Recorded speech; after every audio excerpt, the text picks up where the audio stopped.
around the table with dice in hand. Dave the Dungeon Master leads our band. Urizura swings her axe with might and glee. Leorah sings songs wild and free. Dave and friends in an epic quest. Rolling high, we bring out our best. Full of jokes and laughs, we fight with daggers and staffs. Never what you'd expect, it's Adventure Select.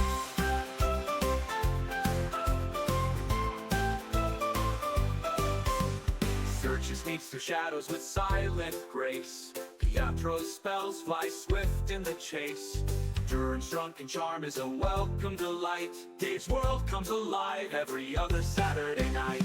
Dave and friends in an epic quest. Rolling high, we bring out our best. Full of jokes and laughs, we fight with daggers and staffs. Never what you'd expect, it's Adventure Select.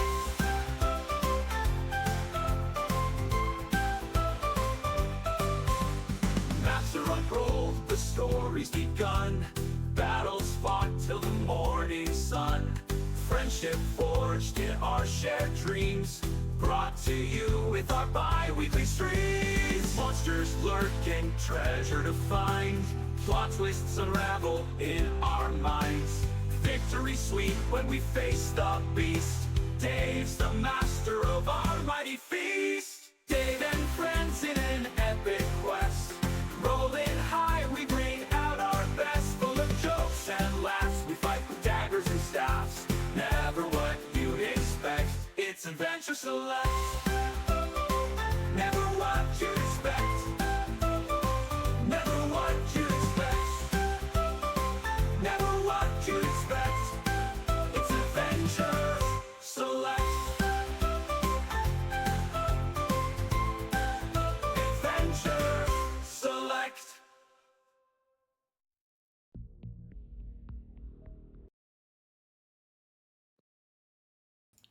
Ladies and gentlemen, boys and girls, characters of all shapes, sizes, denominations, and genders, welcome to Adventure Select, the show where we are playing D&D.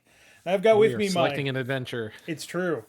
And I've got with me my wonderful players 5, Pietro, Saoirse, Durin, Urizura, and of course, Leorah Meadowsong. And we are resuming our adventure from last time, where the adventure wasn't terribly fraught with danger. Or was Exposition. it? Or was it? No, it wasn't. I mean, it could have been. It better not have been. But as we are now starting 5 episodes in with our episodely tradition, Mal, what is the D&D drank of the night? It is the Astral Diamond, Okay. and that is basically. Airships with that. I know, right? Yeah. That's kind of why I looked at it. For one, I've got Cream to Violet around, so I needed to use that in something. But it's a little bit of Cream to Violet, it's gin, a little bit of lemon juice, and it's also got Luxardo, maraschino liqueur. Luxardo Maraschino. Maraschino. Is it maraschino? I thought it was maraschino. Maraschino. Yeah, So it's maraschino for the actual Italian thing. Liqueur. So the Luxardo stuff, and then the nuclear red cherries you get in the grocery store. That's maraschino. But they're spelled the exact same. Because they're a terrible American product. Well, I know. Yeah, they really are. Welcome to the English language, though. Yeah. No, I prefer Luxardo cherries if I'm gonna put, cherries in a drink. But anyway, so yeah, Luxardo, maraschino. There you go. Liqueur, and then it's also got some Cointreau in it. And how does it taste? Floral, but actually really fucking good. I was surprised because I was like, oh, Cream to Violet, that's like cough syrup. And the reason I have that is because my dad wants me to bring it over for Easter tomorrow because they're making aviations, which is essentially gin. Purple gin. It's with gin a hint of lemon. It's gin with a little bit of lemon, a splash of Cream to Violet to make it, purplish. Purple, yeah. And then Maraschino. I think they do. Yeah, the Luxardo Maraschino again as well. So this is the Astral Diamond is basically just a knock-on of an aviation, pretty much, with just added goodies. Well, so the problem with I mean, I don't want to spend a whole lot of time on. Oh, we're cocktail spending a talk. whole lot of time on cocktail talk already. Keep going. The problem with the aviation is that it's too dry. There's like almost no sugar. Well, just put a bit of water in there. Yeah, I mean that would well, that wouldn't really help because it still wouldn't taste like. Thank you for making me smudge my glasses trying to facepalm third. I appreciate that. Jesus. That's what I'm here for. And I just got asked to bring a salad, and that's it. I was about to say the dad jokes. We need Fen here to do the dad jokes. Yeah, but yeah, aviation is like one of those cocktails where it's like, oh wow, it's so really cool. It's really overhyped, and I think it's overhyped so much just because it used to be a huge pain in the ass to find creme de violet anywhere. Yeah. Like back in the 50s. This is the first time I've ever heard of it, so it's just it got famous during like an old during the cocktail revival or whatever. Yeah, like, and you can't find it anymore and blah blah. Yeah, blah. you gotta do all kinds of shit to get it. So yeah, it's back in the Great Depression. You know, we couldn't use the good stuff. That was rationed out. And no, exactly. This was during the Great Depression. Yeah, basically. We had to melt down dandelions for our liquor. No, it was like melt down. How do you melt down a dandelion? Oh my god! Look, very carefully. Very carefully. You use hydrofluoric acid and stuff like that. Oh god! And then you drink it, or you use like the dip from Who Framed Roger Rabbit. These dang kids like today, turpentine. they don't have the patience to melt down dandelions anymore. Turpentine, acetone, benzene. Some other things, I think it was. Yeah. Well, anyway, now that we've all had our contractually obligated cocktail talk, which if you switch some letters in that sentence, it becomes a very different sentence. Let's recap what happened last time, shall we? By let's recap, we mean you recap. My notebook fell. There we go. So, after an uneasy night after your first adventure, you were approached by... Oh, hold on. Let me get the theme going here. There we go. The elevator Muzak. So you were approached by Genry, the tavern master? What's the word I'm looking for? Tavern keeper? Thank you. Bartender? Tavern keeper of the Torn Banner. And he offered to hook you up with a job after you seem to be kind of in a holding pattern and still needing to find your way around the city.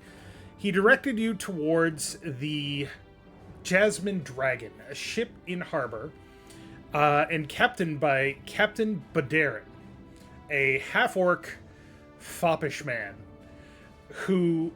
Very foppish. I like that hit, like, almost half of his personality is, yes, he is a fop. Okay, look. Half of his personality is his hat. Let's be honest. Thank you. I appreciate that. Same brain cell.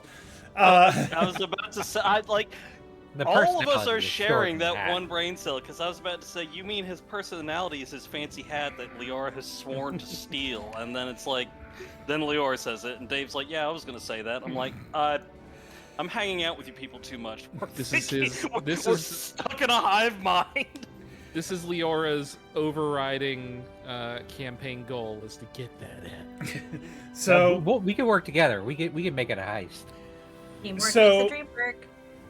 Captain Badarin had a task for you to deliver several high-priority deliveries in order to maintain his reputation.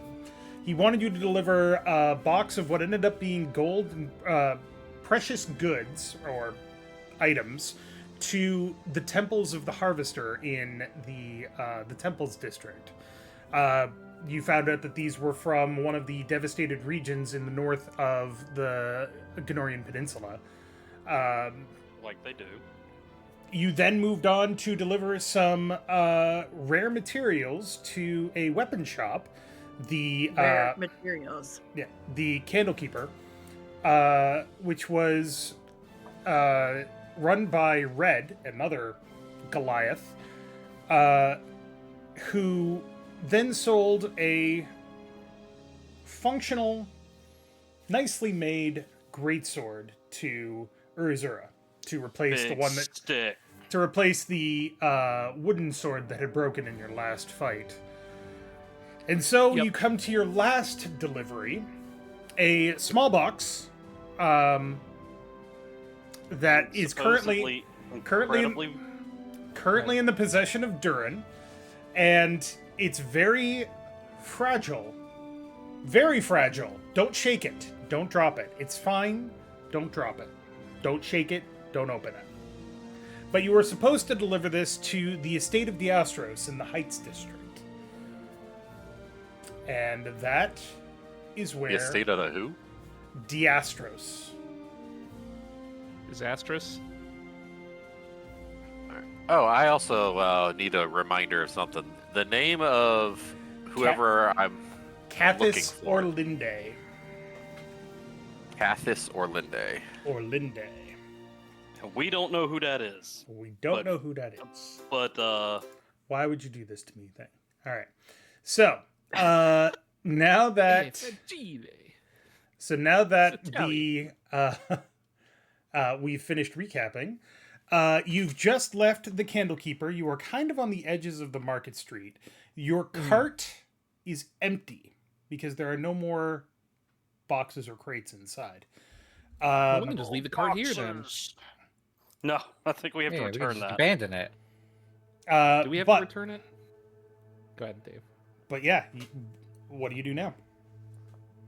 So are we outside the place where we need to take the box? No, we're going to the place where we need to take You the just- box. We you just are- left the forge blacksmithery place. Yes, Okay, so we have not gone anywhere else then. No. correct. I also have to comment that Urizura has said made no indication of being oh, there's another person who's 8 feet tall or whatever. That's weird, isn't it? What's that all about? Okay. I'd be surprised if she cares at all. I think Her her thought Seems process, like normal. her thought Well, her whole process thing- is I'm gonna hit it with my big stick. That's not entirely it. Her whole thing is Do you want to reveal your character right now? I mean, no, just her Okay. dad was small. So it's people can be small, people can be tall, That's just how it do. small, tall. It goes to follow if there are people shorter than me. There's also people taller than me. Mm-hmm. Is your dad Bradley Cooper from the D&D movie? No, it's Bradley Now Cooper he from is. Guardians of the Galaxy. Oh god. He is now. Until you said anything, he wasn't. Just a little halfling with I love that a cameo very so tall much. woman fetish. Oh, I love Lord. that cameo so much. They spent so much money getting Bradley Cooper in there. I don't know how much money they spent on him, but he's a prolific actor. They get him in there to be a fucking halfling just sitting there Just really into big leagues. I mean, that's he's his whole, really into big league. that's his whole thing. That's his whole story This arc is his right there. entire character. The DM wrote it down. Halfling into big women. That's it. The only character traits he has. I mean, those are the only character traits you need, really. Well, exactly. Exactly. To be fair, if you're a good actor, you can take those traits and be like, I can work with this. Exactly. It's like Which is why he did a good job in that movie. it's like Chris Evans showing up unexpectedly in the Free Guy movie. Just being like, wait, what? I haven't seen that. It's a good Where movie. the hell did you come from? All right. Anyway. So, what do you do? Where were we?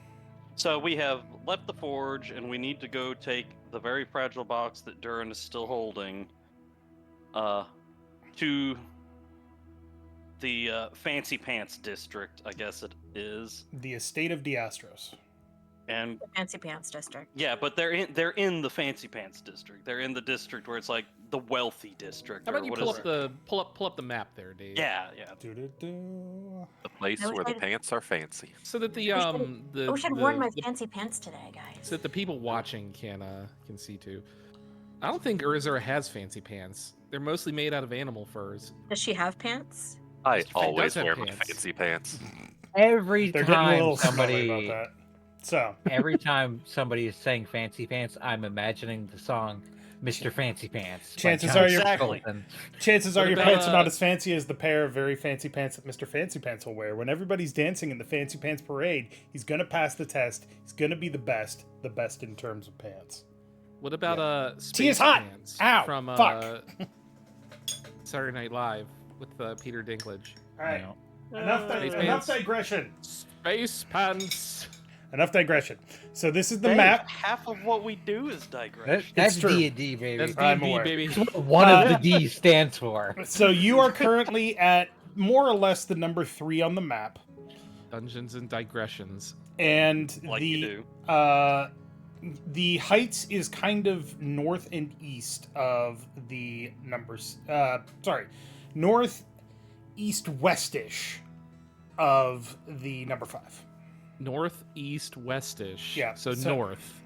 Well, I was going to say northeast. it's going to the West. north, and it spreads to the west, and it spreads to the east. So Okay. So just vaguely in a northish direction. correct. Gotcha. So we're going. It's the heights is where like the fancy stuff is that we're going That's so you've been told. Yes. No one's Okay. quoted Monty Python yet. Can't be a D&D session. That's You a shut Gen your X face. D&D. Yeah. Millennial D&D is different. Mm-hmm. to. Oh god! Now there's different. Yeah. You know what? To be the fair, there are different like generations of D&D. Good lord, are there? No you can kidding. tell on forums and stuff where they're like, "This is not my version of D&D. It was better Anyway. back in my day." Anyway, It was back in 2.0. It's like holy shit. Okay. Okay, Anyway. we're at 3, the Merchant Plaza. yes, We are heading over So- there. Yeah, we have dropped off the stuff. We've still got the cart. No, Do we want- we have one more package to deliver to the Diastros estate in the Fancy Pants district. correct. Which is So what, we don't number want to 5? swing Number by 5. and drop off the cart first. No, Well, it's kind of out of our. We'd have to go back to the water and then. it's out of our way. We're just gonna take the cart. Y'all can ride in the back. As Urizura pulls it, Jesus. We do have like a mule or a horse pulling. There it. is I'm a not there is a actually horse, pulling it. like a workhorse pulling it. Yes. I Okay, cool. could pull it. I am strong enough to do so, but we're not doing that. So Yeah, Pietro's just gonna be like cleaning himself with prestidigitation, freshening up a bit. Fresh Little spritz. spritz of scent and whatever. It's like, oh, it's- Oh yeah, So, yeah. so I'm what rocking the cologne perfume. does Pietro use? Ode de... Ode to Pietro. Ode de Pietro. Jackass. no, Ode de Ode to Marchi. It's a family label. Yeah, there we go. Ode de Marquis. There we go. Open your mouth, spritz in a little of the Bactine in there. Come on, I need some to know- Banaka. Banaka. I need to there we know go. what the the hell's hell... Bactine? Bactine is like an antiseptic. Yeah, it would probably help too, actually. So as you leave the merchant district, is anybody riding in the cart? Not walking alongside it. Okay. Leorah is riding in the cart for sure. I'll sit back there. Okay. So you ride Yeah, through the. Pietro will sit back there as he cleans himself up. Of course.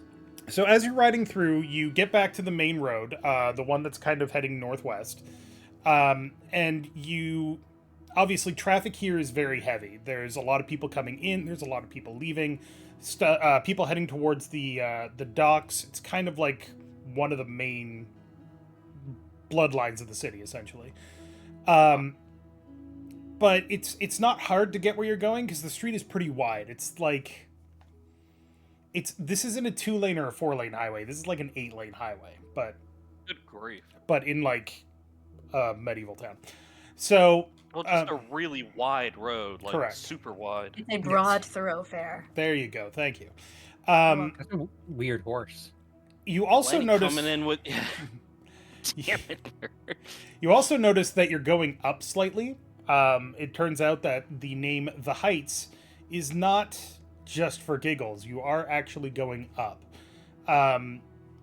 And you notice that the buildings to the left or right, most of them are shops, but they seem to be getting fancier, nicer, offering better things, more expensive things.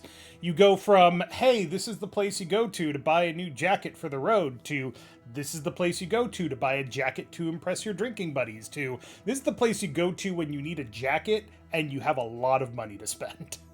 So You need a jacket for exactly one social affair. exactly. And never again. As you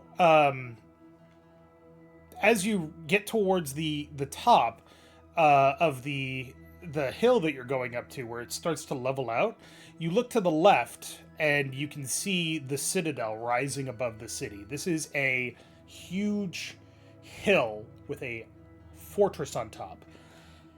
Damn. If you think of like a mesa, it's kind of like that. Not as steep on the sides, it's more angled, but you can definitely see roads heading up around the spire. And you can easily make out the massive fortress at the top. The walls are made of stone. This is the citadel. You haven't been told what it is, but it's clear that this is the place where, should all else fail, the defense of the city would be conducted. Gotcha. But then as you reach the top of the hill and you start getting into places with larger and larger buildings, you kind of realize something. You don't know where you're going. You just know where you're supposed to go. I'm just going wherever I guess Pietro is pointing, because he's supposed to be the one that's like guiding us. Yeah, I ain't driving.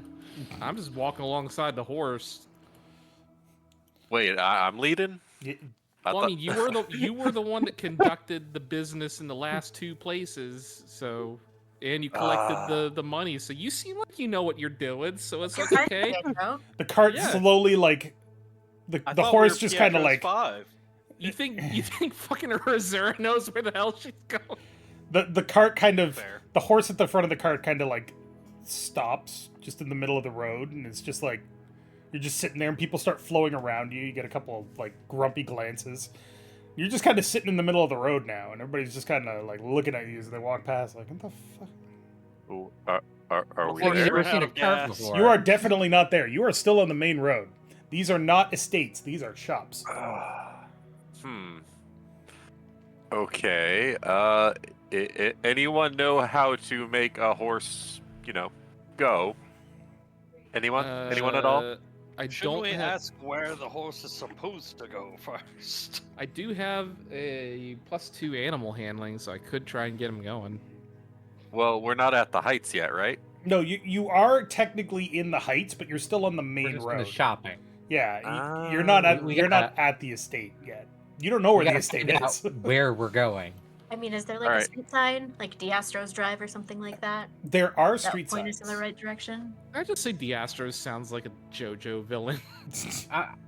We're in the like hoity-toity area. There's probably guards around that you could ask. Exactly. Yeah, I'm gonna go ask one of the guards. Okay.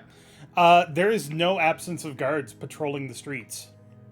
Yeah, I imagine. It's Yeah. the So this is Rich Carter Town. It's We the fancy spare no- pants district. Yeah. They gotta no see, expense. they gotta see their taxpayer dollars being put to use. Mm-hmm.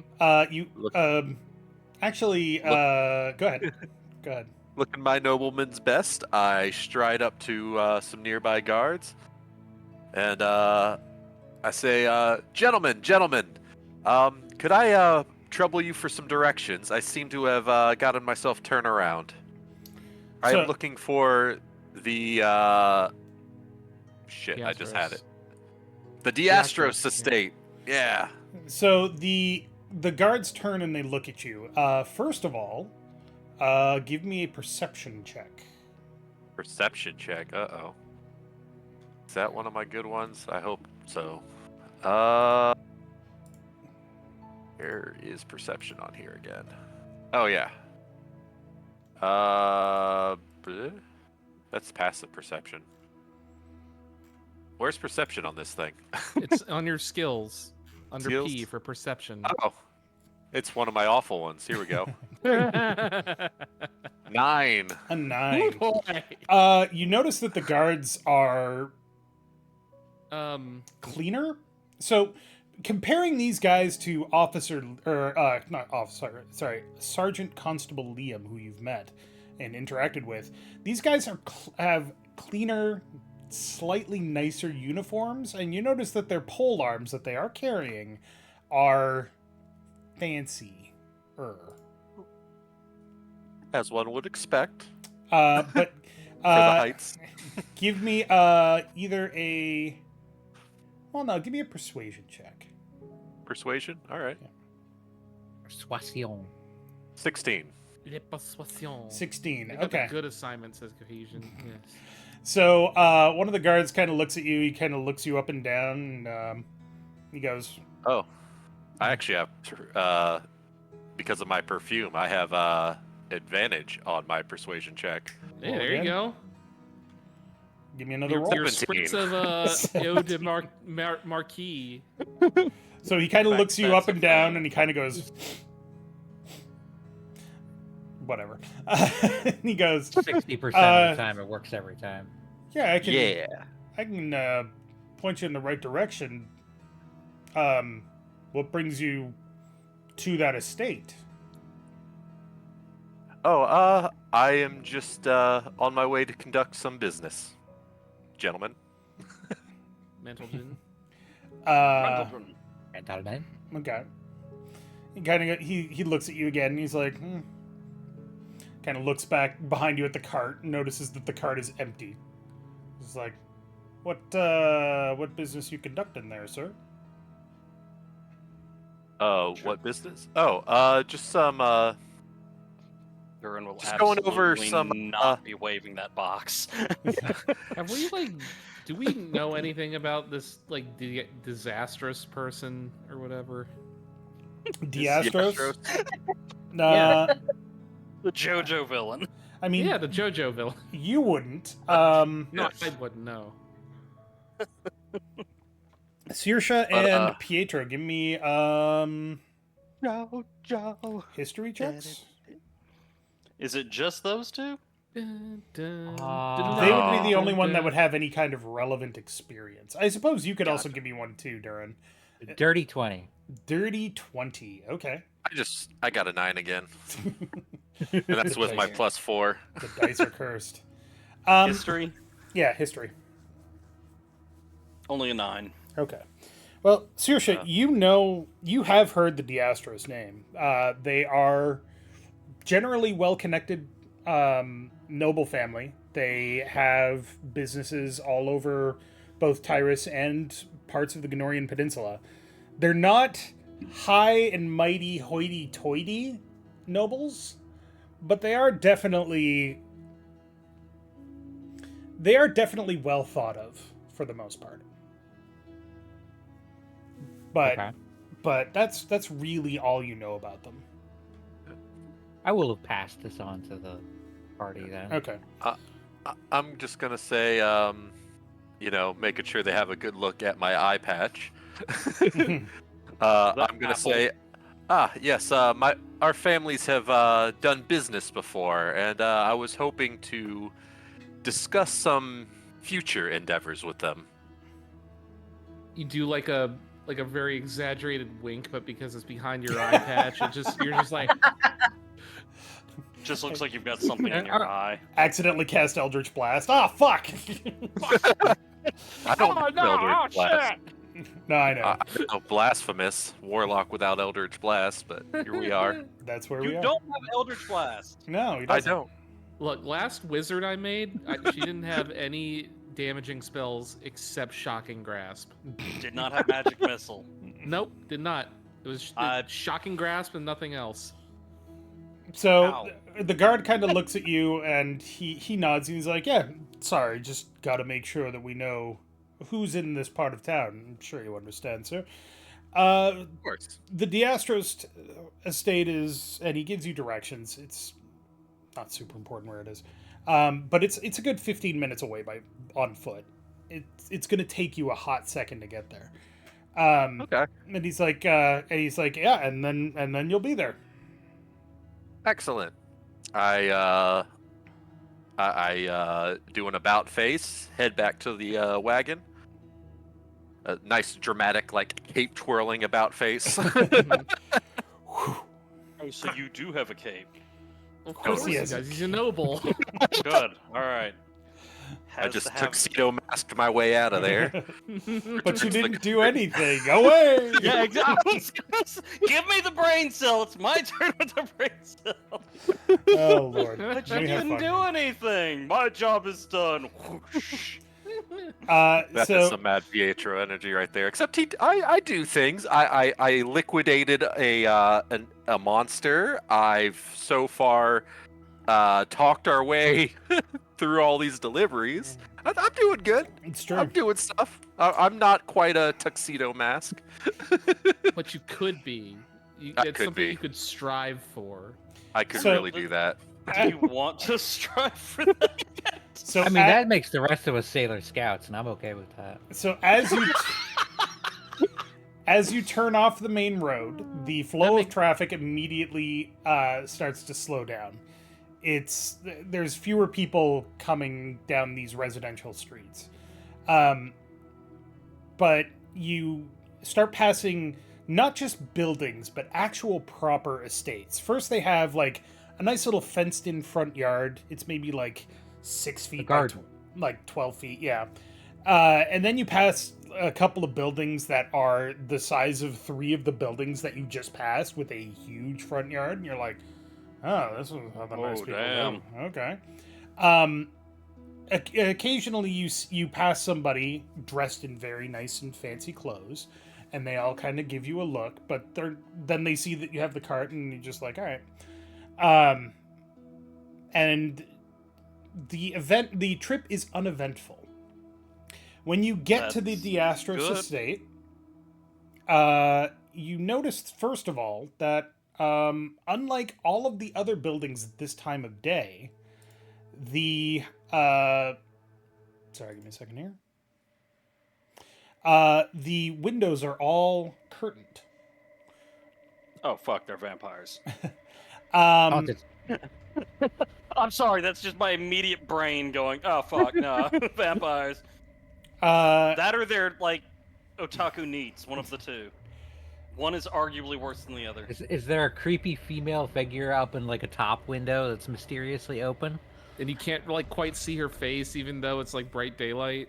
Oh, give me a And if perception check, everybody. And she oh god, no! And she disappears in like a misty cloud. I was No, just good. reading I a see book jack about shit. a haunted Italian villa. I had a 5. I got an I had 18 no a- bonus. 7. I'm too busy. Like I got And- my like new greatsword out, and I'm just kind of like looking at it and like checking out how like straight and like sharp it is, and You're just, like, I have a big sword now, yeah. Mm-hmm. Oh, I have a big sword again.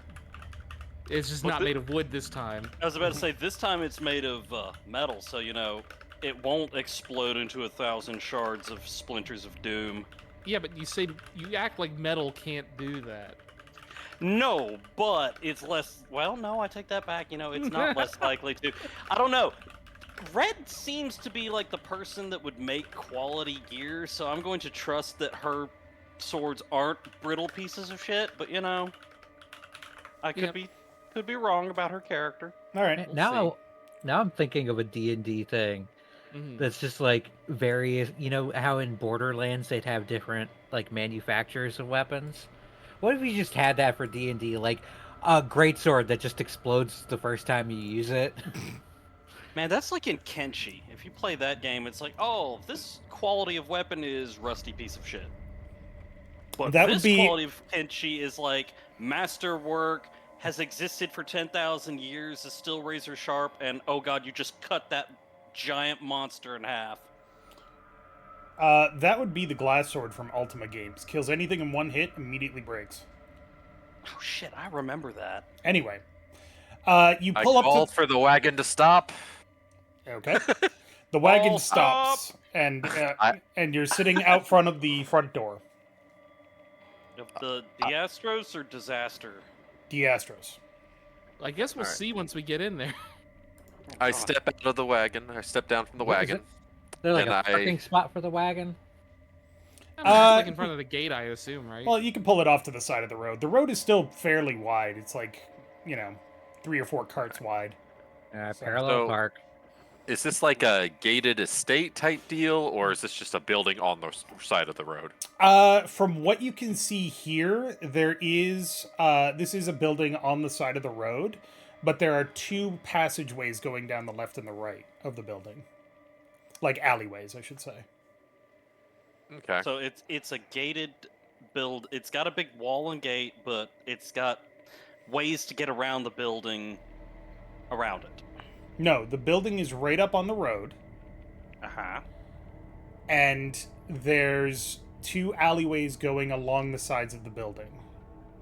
Between other Okay. buildings. Got So it. there's no wall, there's no gate, nothing like that. It's just building. Correct. There's a set of stairs leading up to the door. There's a gate on the bottom of those stairs, but that's it. And it's just sitting there, and it's got all its blinds drawn. Like, no light coming from it, nothing at all. Mm-hmm. And the gate that's in front of the doors, is that shut Yes, it is. currently? Is it locked? Is there, like, a You can try it. bell or a door? Is there some way to contact people? I mean, are you guys going right up to the front door? Are you gonna? Is there like a servant's entrance somewhere? Wait, a delivery why would we entrance? not go? Why would we We're- not go we're up to ju- the front door? As We have a far as- package to deliver. Yeah, we gotta deliver this package, so we need to ring the bell. Um, I'm just walking right up. Like Okay. I don't care. Saoirse Alright. doesn't give a shit about servants' entrances. So you walk up to the gate at the bottom of the stairs, Mhm. and now it's locked. Is there a ringer? A door knocker? Anything? They have like There, a little radio that we can press the button to be like, "Hey, we're out here." there is a bell hanging from the gate. It's like one of those. It's like a small bell, like the size of a hand. It's got a little ringer on it. I'll I'll pull ring the it. ringer. or Urizura will do it.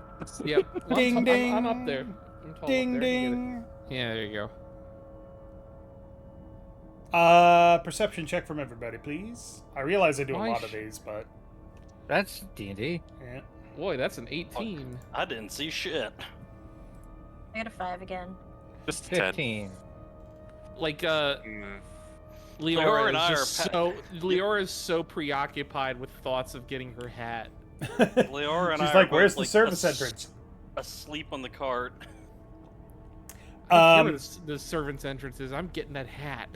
So Chance I can. you She's don't. making plots when dropping off the cart, how she's going to, like, use her totally sick ninja moves to get that. Sorry, what did you roll, Urizura? 18. Okay. There's no movement from the front of the house, but suddenly you and Saoirse both hear, from the back, like from the alleyways, I should say. I can't give you what I don't have. How many times do I have to tell you? Does that sound like it's directed at us, or is it just something that someone's saying in passing? It sounds like something somebody is saying in passing. If it's directed to you, you have no context for it. Yeah. Dave, is the music supposed to be this tense? Yes. Just, Yeah, okay. Just checking. Saoirse has disappeared It's from the on group and random. she is now on the corner, No, like I will- peering around. I Okay. have to point out that the song is named "Haunted." Yes. That doesn't necessarily kinda mean what I- anything. That's kind of what I was looking at. I was like, okay, you got a house, all the blinds are drawn, can't see anything, it's dark, no one's answering. We keep having to do perception checks. This place is full of vampires and zombies and all sorts of other crazy You're level shit. 2. Not that Yeah, we're not fighting a mean. vampire at level 2. We could fight the weird vampire could. minion at level 2. I was no, but that's the thing. It's like it could be like introduce the big bad evil guy that lets you live because they're hoity-toity and snooty. Don't metagame it. Anyway, I'm, So- gonna go around back where I heard that Okay. voice. Well, Saoirse did that first. So, Saoirse, what are you doing? Well, I'm peering around to look, see what's So going on. But the alley, being stealthy. the alleyway goes down. The building it's fairly lengthy. It's like 40, 50 feet deep. Damn. But at the back of the building, you see a fence, and on the other side of the fence, you see grass. It's really all you can see from the front of the building. How many stories is this building, by the way? Two. So it's just a Oh, it's two-story. not even that big. Only two? I was envisioning a 5-story like palatial yeah, estate. but in I my mean, head, if it's haunted, how many basements do they have? Shut up, Alk. Don't So- curse us out. I can snatch the hat while he's not looking. So they're both heading down an alleyway. I guess so. I'm following behind Saoirse because that's where I heard the voice come from. I guess if there's no one down the alley, I'll like inch forward and like peer around into the back. Okay. And Pietro is going to, without even saying anything, he's going to circle around the other alleyway. Okay, so Saoirse, are you going in the right-hand alleyway or the left-hand alleyway? Left is always right. That doesn't help my my thought process. God damn it. Left. Okay, so I will always choose the left-hand path. so you're heading down the left-hand alleyway. I need you to give me a stealth check if you're trying to be stealthy. I am. And I will be like instructing Urizura, like with the aid another if I have to. What, to be like stealthy? assisting, yeah. I'll I shrug. don't roll well. I only got an 11, but Okay. I'll shrug and follow along and get a 14 on stealth. Okay, that's fair. You're not wearing any clanky clank armor, so that's fine. Well, actually, I need to roll a die. My dice box is empty. I need my dice bag. Fool.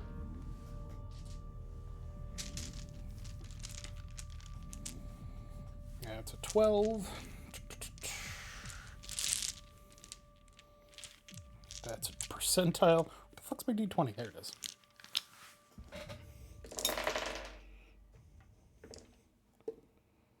Okay. So you're heading down the alleyway, and you can hear voices now. The voice that you heard before, is talking in like a heated tone. There's another voice that's kind of lower and grumbly, and it's just like it's hard to make out what it's saying, but you definitely know that there's more than one person down here, obviously. But you manage to creep to the edge of the building. And Saoirse, you kind of peek around the edge, and you see a group of people all gathered in the middle of this quite nicely appointed garden. There's a fountain in the middle. There's not quite immaculate, but very well maintained lawn, pathways, a couple of trees. But the bucolic setting is slightly undermined by the fact that there is a group of 6 people facing down a woman dressed in a green robe with red hair, and she seems to be upset. And the larger man seems to be in her face quite a bit. You might be able to make out what they're saying, but you'd have to be listening. why? Listen. Like actively trying to listen. So you're saying another perception check? Yes.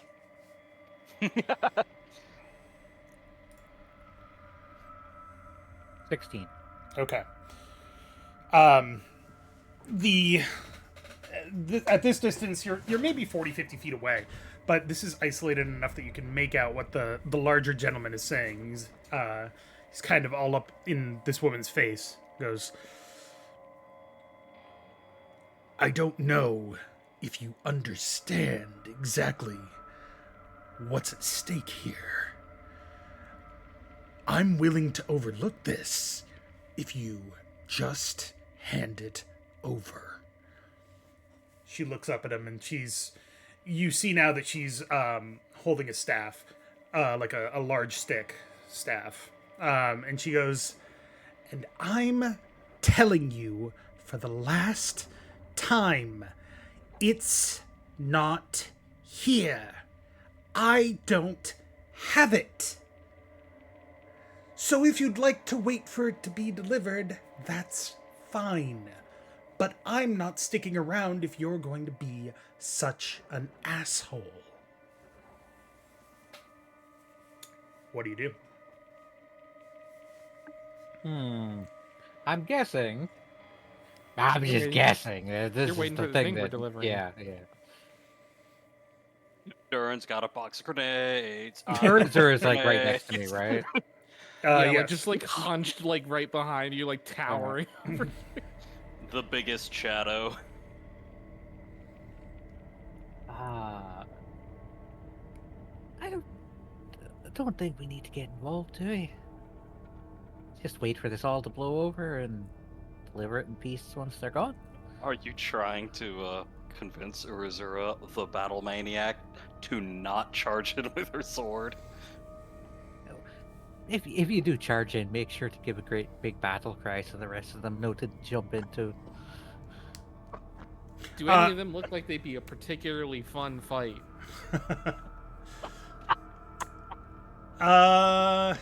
Oh god, I knew that was gonna happen. Hold on, let me think.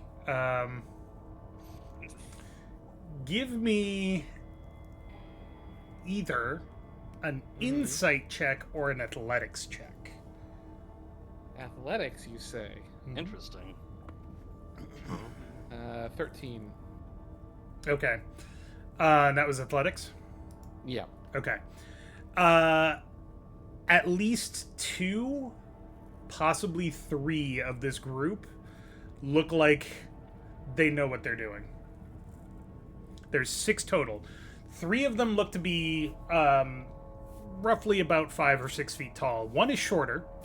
1 is quite a bit taller. And the guy that's currently in this woman's face is probably about the same height as... Well, actually, probably about 1.5 feet shorter than you. They're all armed. Meanwhile, They should all have 2 arms. Pietro, Leorah, and Durin, are you trying to sneak up the other alley, or are you walking in brazenly? I thought Leorah was hanging out in the cart. I went Yeah, ahead around the other alley. Sort of battle cry to summon her. I think Okay. Leorah and Durin are still at the cart because I've still got that box. Because we're trying to deliver it. As far as Durin's aware, he has no idea that there's any kind of altercation or anything going on in the back. Fair enough. I'm gonna Okay, drop so a meme in Adventure Select Public, by the way. That's relevant. A meme. A meme. I used to Maybe. say that will always start a fight. You guys want to fight? Pietro, give me a stealth check, please. Fair. Stealth check? Stealth Okay. check, please. 20. Fuck. Nice. Okay, I guess Pietro literally phases out of reality. So you manage to get to the edge of the building, and you can see this as well. Just trying to think. If there's anything that would... Not really.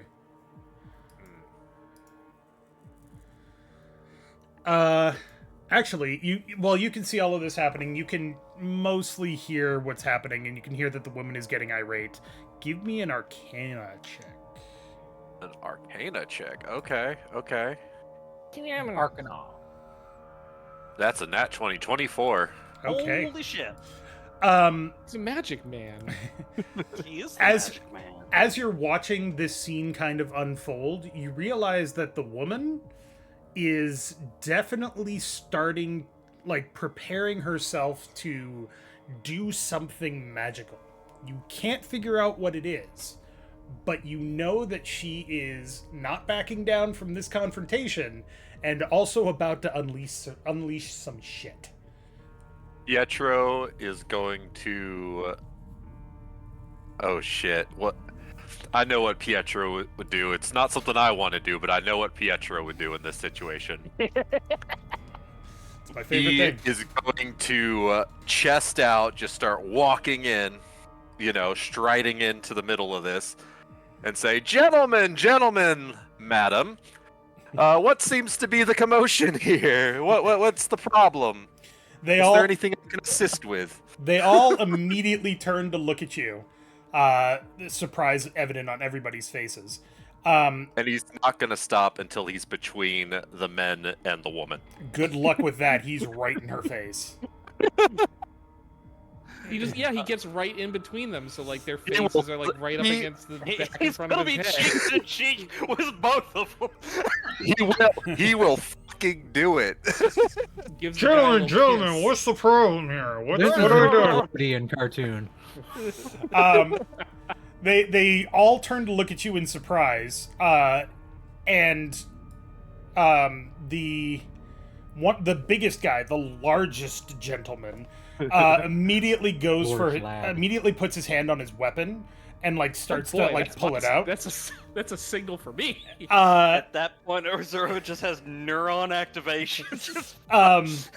The shorter gentleman, who you now recognize as a dwarf, suddenly like tenses up, and the guy that's right in the woman's face is like, who are you?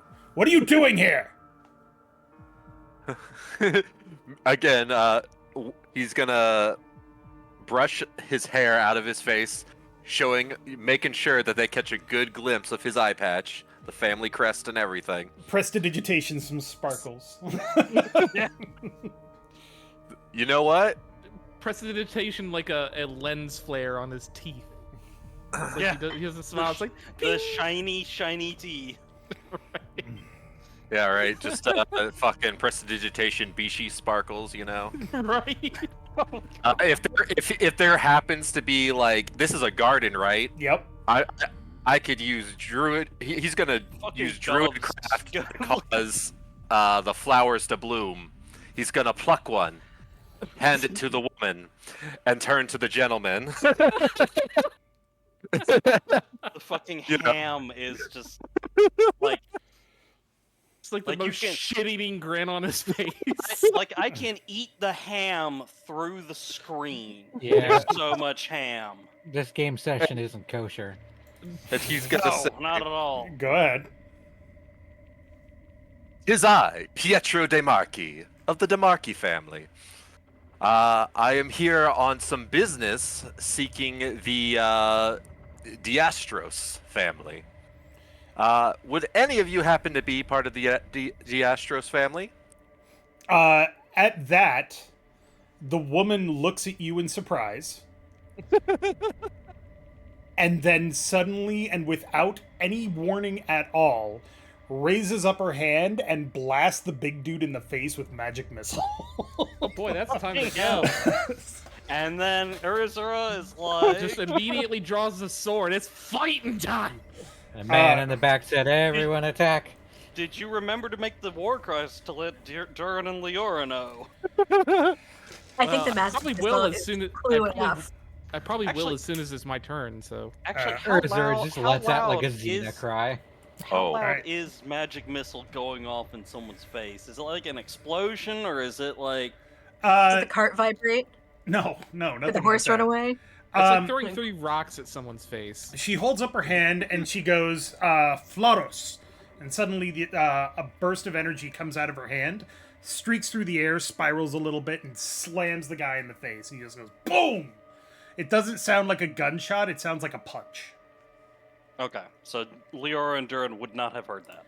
And with that, I'm going to need everybody to roll initiative. Gasp. Da-da, and I gotta set up this map, good lord. Alright.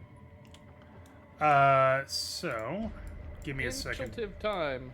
Give me a second Only here. 7. It looked like it hit 15, but okay, I guess I'm a 7. 16. Oh, 13. 6. I miss being a barbarian and having an advantage.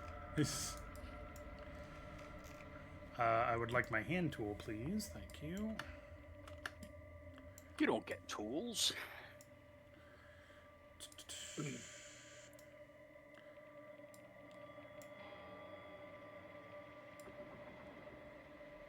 no. I'm actually gonna move things up here a bit. Just give me a chance to finish setting those up.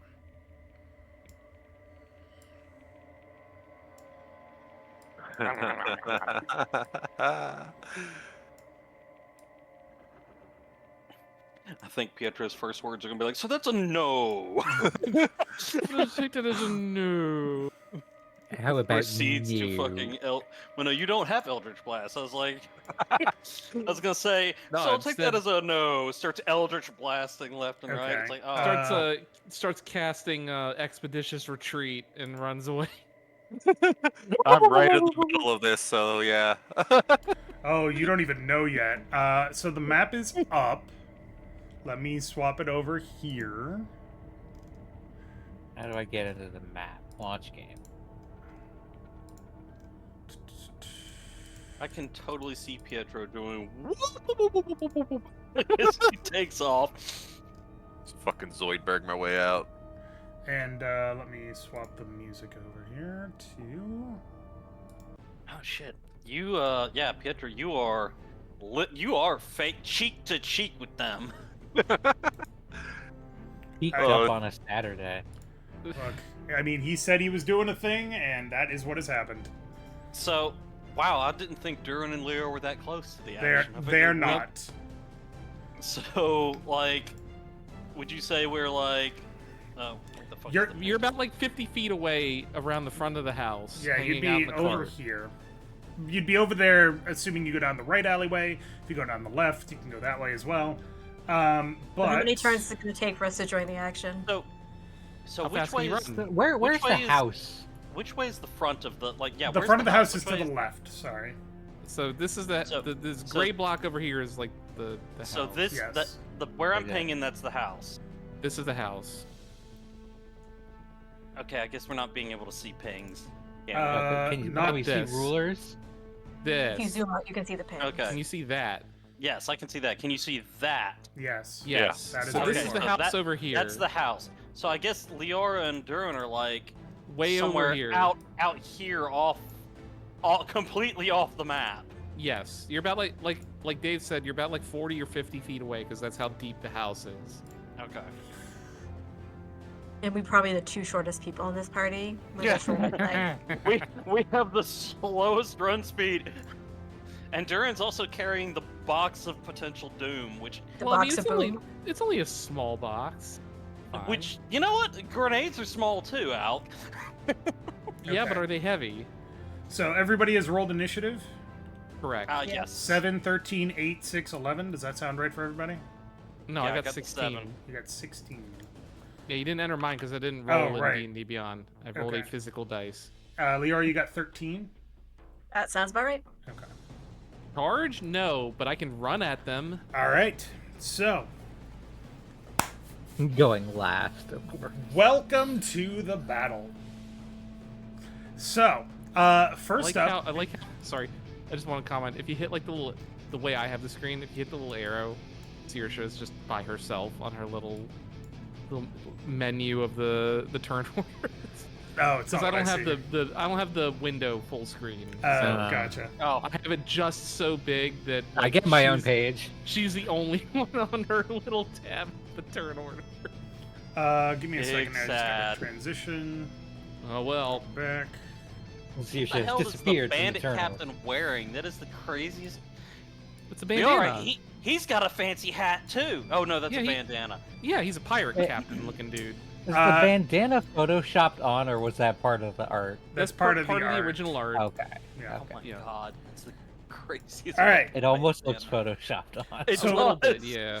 First up is Leanna, who is the woman. Sorry, spoiler alert, I guess.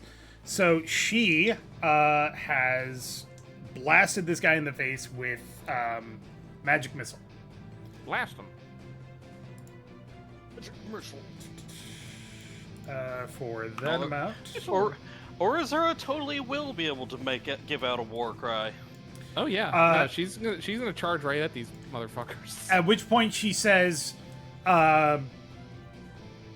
she looks at you, Pietro, and she goes, "I hope you brought backup," and she backs up. Not too far, but enough. Luckily, she wasn't next to anyone, so there's no attacks of opportunity. Yep. Although Pietro totally is. And Oh then- darn! Pietro's got this. He better. Guys, he's got this. No, he doesn't. No, he doesn't. Listen, totally guys, I got a plan. It's literally from Red Dead Redemption 2. Listen, Arthur, I've got a plan, see? All I need is $10 million in unmarked bill. So that Gosh. is her turn. So next up is The Orc Hoog. the Orc Thug, who is this guy right here. And Oh shit, Pietro. he's gonna look at his boss, and then he's gonna look at Pietro, and he's gonna be like, "Nuh-uh." He can't quite step up to you because that plant is in the way, so he moves over here.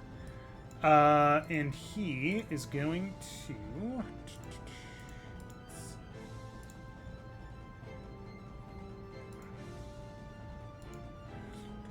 I think Pietro's words to Leanna are gonna be like, "Why?" just We were Alright. just delivering a package.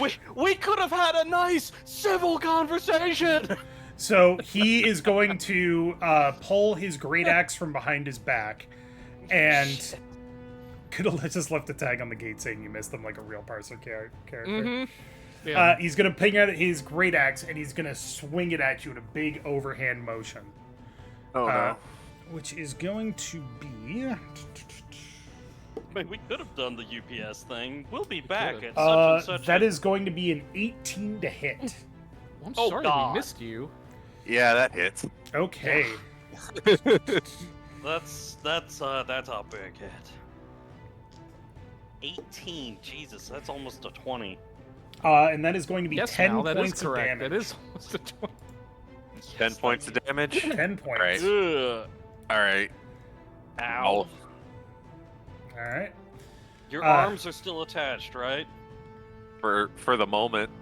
Next up is Urizura. Oh boy, with gleeful joy, I draw my Destroy great axe orc. and just like Your great axe or your great sword? no great axe. Okay, fair. Well, because great axe has cleave, Dave. That's true. So you're not going for the orc that just No, I'm Pietro? 1, 2, 3, 4, 5, 6. I'm going for maximum target saturation here. Fair Alright. enough. All right. Basically, you're You letting out made a the big barbarian roar, cry. right? Yeah, no, Big I cry. draw my great axe. I'm like, right. Right. With So I a guess war cry like a Leorah- Valkyrie. I guess Leorah and I will have to make a perception check on the battle cry. Don't worry. I believe that will hit, as that is a 22 on the captain. On the captain? Yes. Okay. Yes, that hits. That's max damage for 14. And then your cleaves is I could use my special power, but I don't want to use that yet. Okay. Because I feel like we haven't gotten to that yet. So I will then instead use my weapon mastery, Cleave, which lets me once per turn, if I hit a creature with a melee attack using this thing, I can make one more melee attack against a second creature within 5 feet of me. Okay. But I don't get my all of them. ability modifier on the damage. So, All right. so I will aim for the hired thug right here. So what's the difference between the hired thug and thugs A through C? They're different thugs. Mm-hmm. But- The hired yes, thug but is like- the hired thug is the guy that looks quite tall. All right, that one he's miss. He's like 6.5. He's like 1.5 shorter than Urizura. The thugs look like normal 5 to 6 foot people.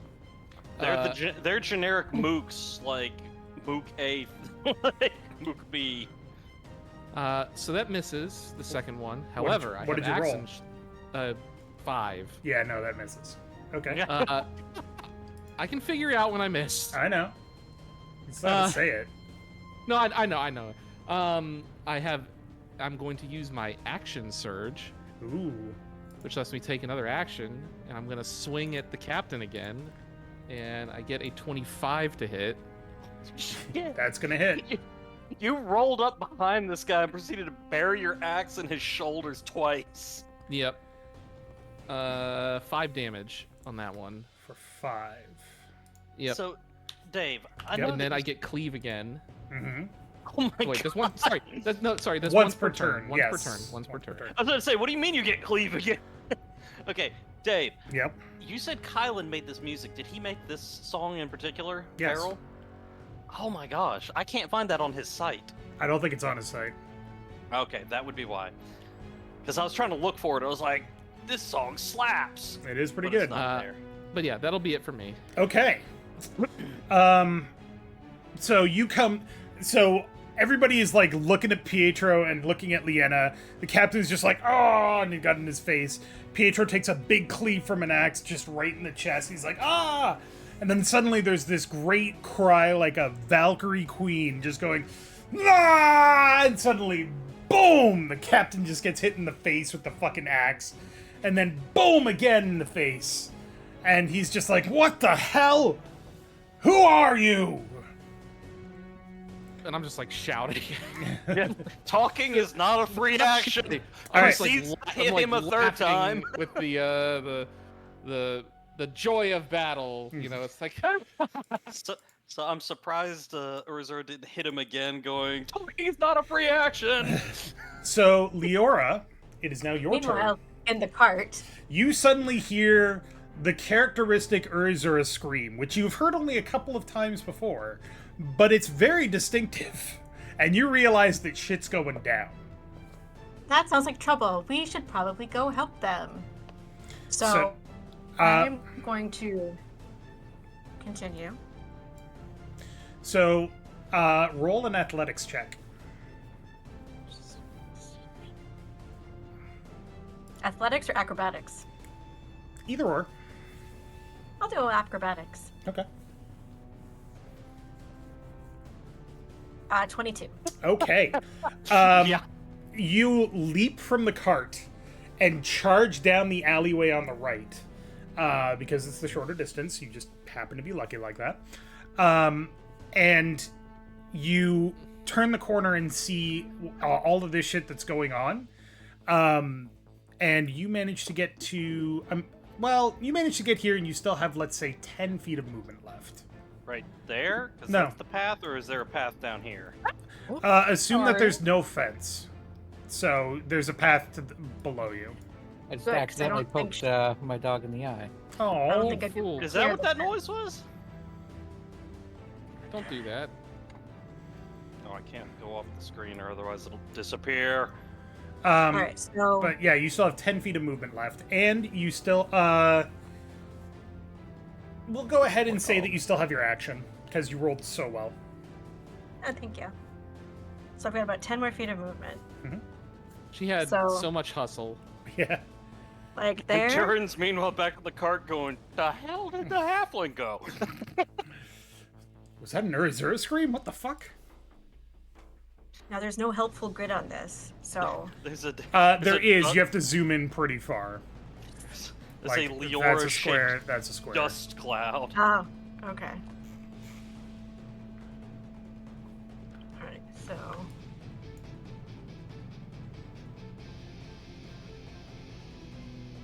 all my spells are 60 feet. You could hit Shield Dwarf. You're close enough for that. All right. So I'm gonna hit Shield Dwarf. 60 feet, she can hit Captain. And Orc Thug. And Thug B. Oh yeah, you can. I was about to say, like, center of her to center of those, yeah. Only one she can't hit is Thug C, A, and Hired Thug. Because they are Well, then 60 I'll go- feet away. I'll go for the captain, and Okay. I'll go for Vicious Mockery. So you turn the corner, you see all of this shit going down, you see a fight erupting, And what do you say to the captain? You see his obnoxious bandana. You, sir, have an ugly hat. Ooh. Cutting words. Fashion disaster. So that is a wisdom save? Yep. You, sir, have an ugly hat. Like the first thing she says to her the corner, sees the obnoxious. She's so hat obsessed that she sees the ugly hat and is like, "This is an offense." So he rolled an 8. What's the save? 13. All right, go ahead and roll damage. And it's Oh, 2. So you tell him, you, sir, have an ugly hat. And he turns and he looks at you, but he does it so quickly that it aggravates the wound that he already got from Urizura. He's like, my hat is... Ah! And he takes 2 damage. That's what you get. have you know this hat is?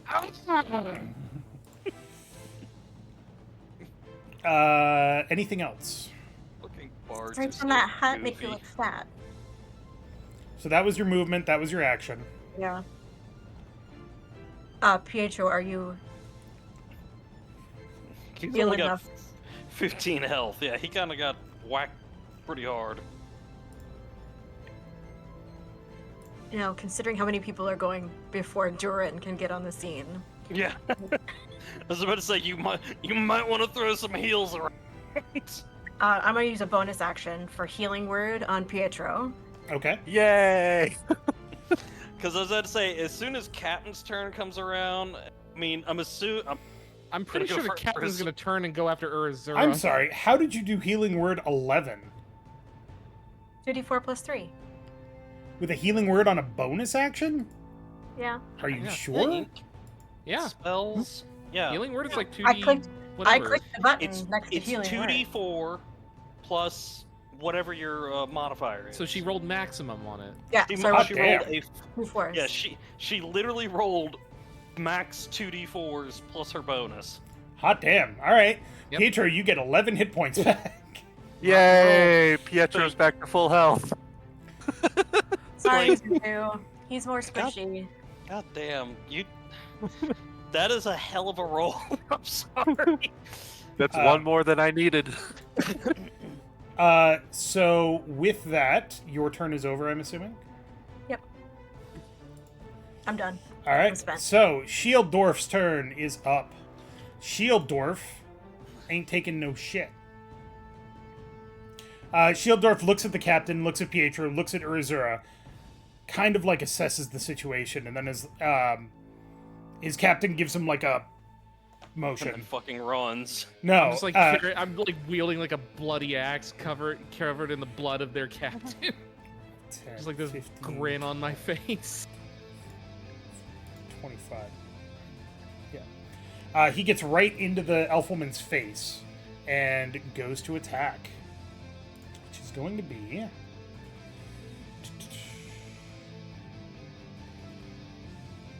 Alright. That is going to be a hit. What is Shield Dwarf wielding? I mean, He other is than wielding a shield? warhammer and a shield. So he does... To his name, yes, he is a shield dwarf. He The he does shield. have a shield. Yes. Yes. That's a 10. There's a D8. Oh, This fight may instruct Urizura that she needs to buy some armor afterwards. So he goes, he raises up his hammer and he swings it at the woman, and just manages to catch her on the shoulder as she like tries to curl away from the blow, and she kind of reels back a little bit.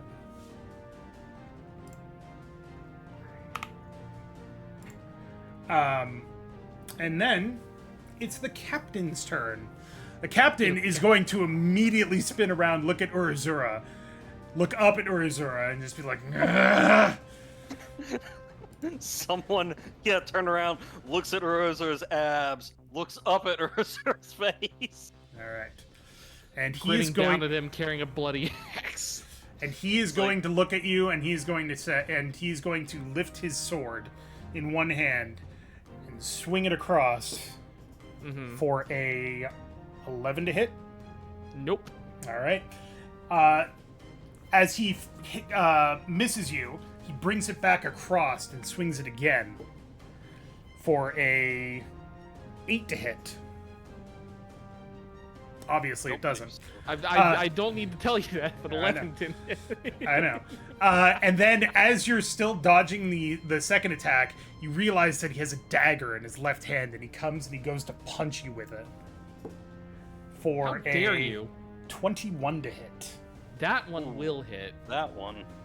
And you will take Sneaky 4 little points of bastard. damage. 4 Damagios. Meow. And he's sitting there and he's got blood streaming down his back, and he's got blood in his knife, and he's grinning. He's like, I don't know if I'd be laughing. and then it's the hired thug's turn. Hired thug is going to look at Urizura, and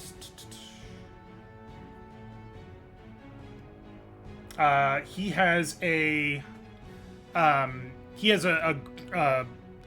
giant mace. It's like a great club, but it's actually like made of metal. He pulls back with both hands and he swings it at you for a 19 to hit. Yep. All right. And is going to do 14 points of damage. It's a hard one. And he brings it down and he cracks you right in the shoulder and follows through, and you're like, you take the hit and you kind of back up, but you're still holding on strong for now. Mostly. Mostly. Pietro, it's your turn. Oh shit. All right.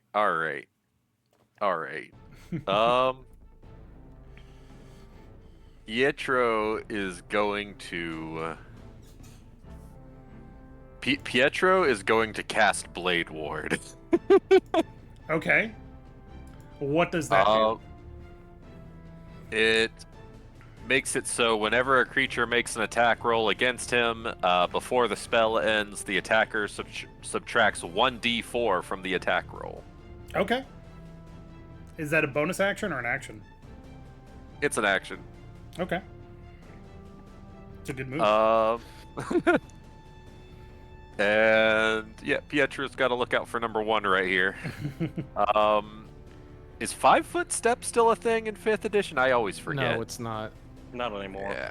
You have to Alright. take a disengage action. Which is an Yeah. action. Mhm. Yeah, I already did that. Okay. So, yeah, Pietro's just gonna try and hold his ground with that Blade Ward up. I Okay. mean, what are the chances that they hit you?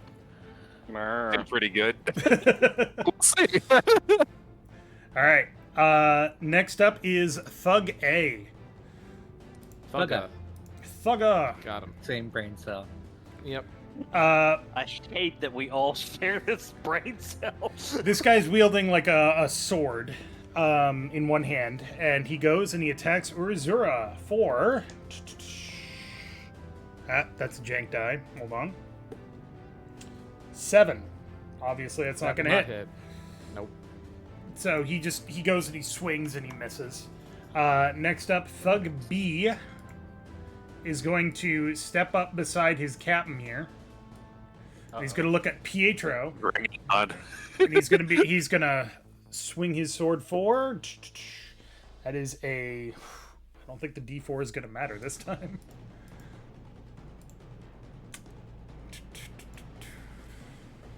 Uh, 18 to hit. Oh, 18 does hit. All right. And that's with the 1d4. Yep, it yeah. was. He got 16 plus 4 minus 2. Okay. And that's going to hit you for 7 points of damage. Oh, okay. All right. I'm fine. oh, come on! The healer's turn needs to come up and haul ass back there. And then Thug C is going to step up next to Urizura and take a swing with his sword Yep. for a 9 to hit. He Nope. swings and he misses. And now it is Durin's turn. Same deal. You see Alright. Leorah take off, and a split second Yes. later, you can either make an athletics or an acrobatics check. So yeah, seeing the Leorah-shaped dust cloud and hearing the commotion starting to go up. 19 on athletics. 19. So, same thing. You will show up right here, and you still have 10 feet of movement. So alrighty. you see Leorah just disappear down the alleyway, and you're like, oh, shit, and you take off after her. So 10 feet is a whole square. Yes. No. What? No. 10 feet is... 5 feet is a square. Yeah. Okay. All right. 1, 2. Durin's gonna come tearing around the corner and hollering, "What in the brewer is going on?" And the absolute chaos that's going on back here. Mm-hmm. And oh shit. Urizura is 65 feet away. Pietro is 55. Well, Far.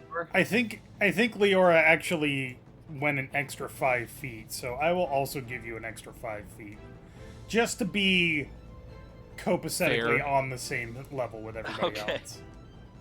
else. In that case, that's still. Even if I go left or right, unless I'm in the same space as Leorah. Which you can't do. You ain't no Exactly, so gnome. Exactly, so I am not. He's no David able- the gnome. I cannot reach Urizura from either direction, but I will move one more space up here. You still have action and bonus action. Okay.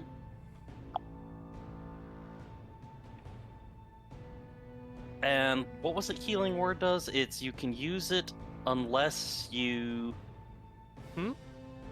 Like, what was the... You can't cast 2 spells in the same turn.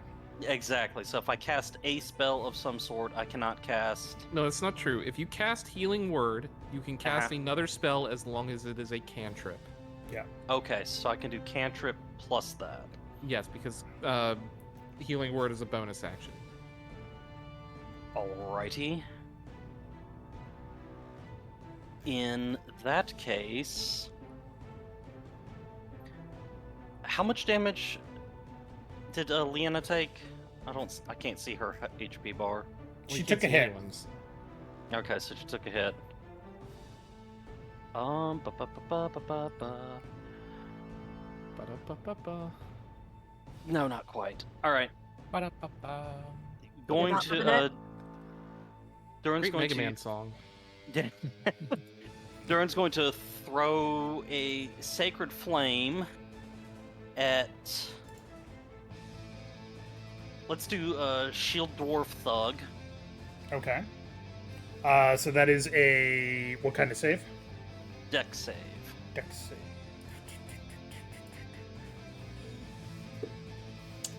That is a 14. Oh, he makes the save. So a flaming mug comes flying out of the air and goes screaming at the shield dwarf, who looks up just at the last second and raises up his shield. Boom! Hits right against it. But now he sees you and he's like, the fuck? Yeah. Also going to throw Healing Word on the elf that's being assaulted, Leona. Okay, go ahead.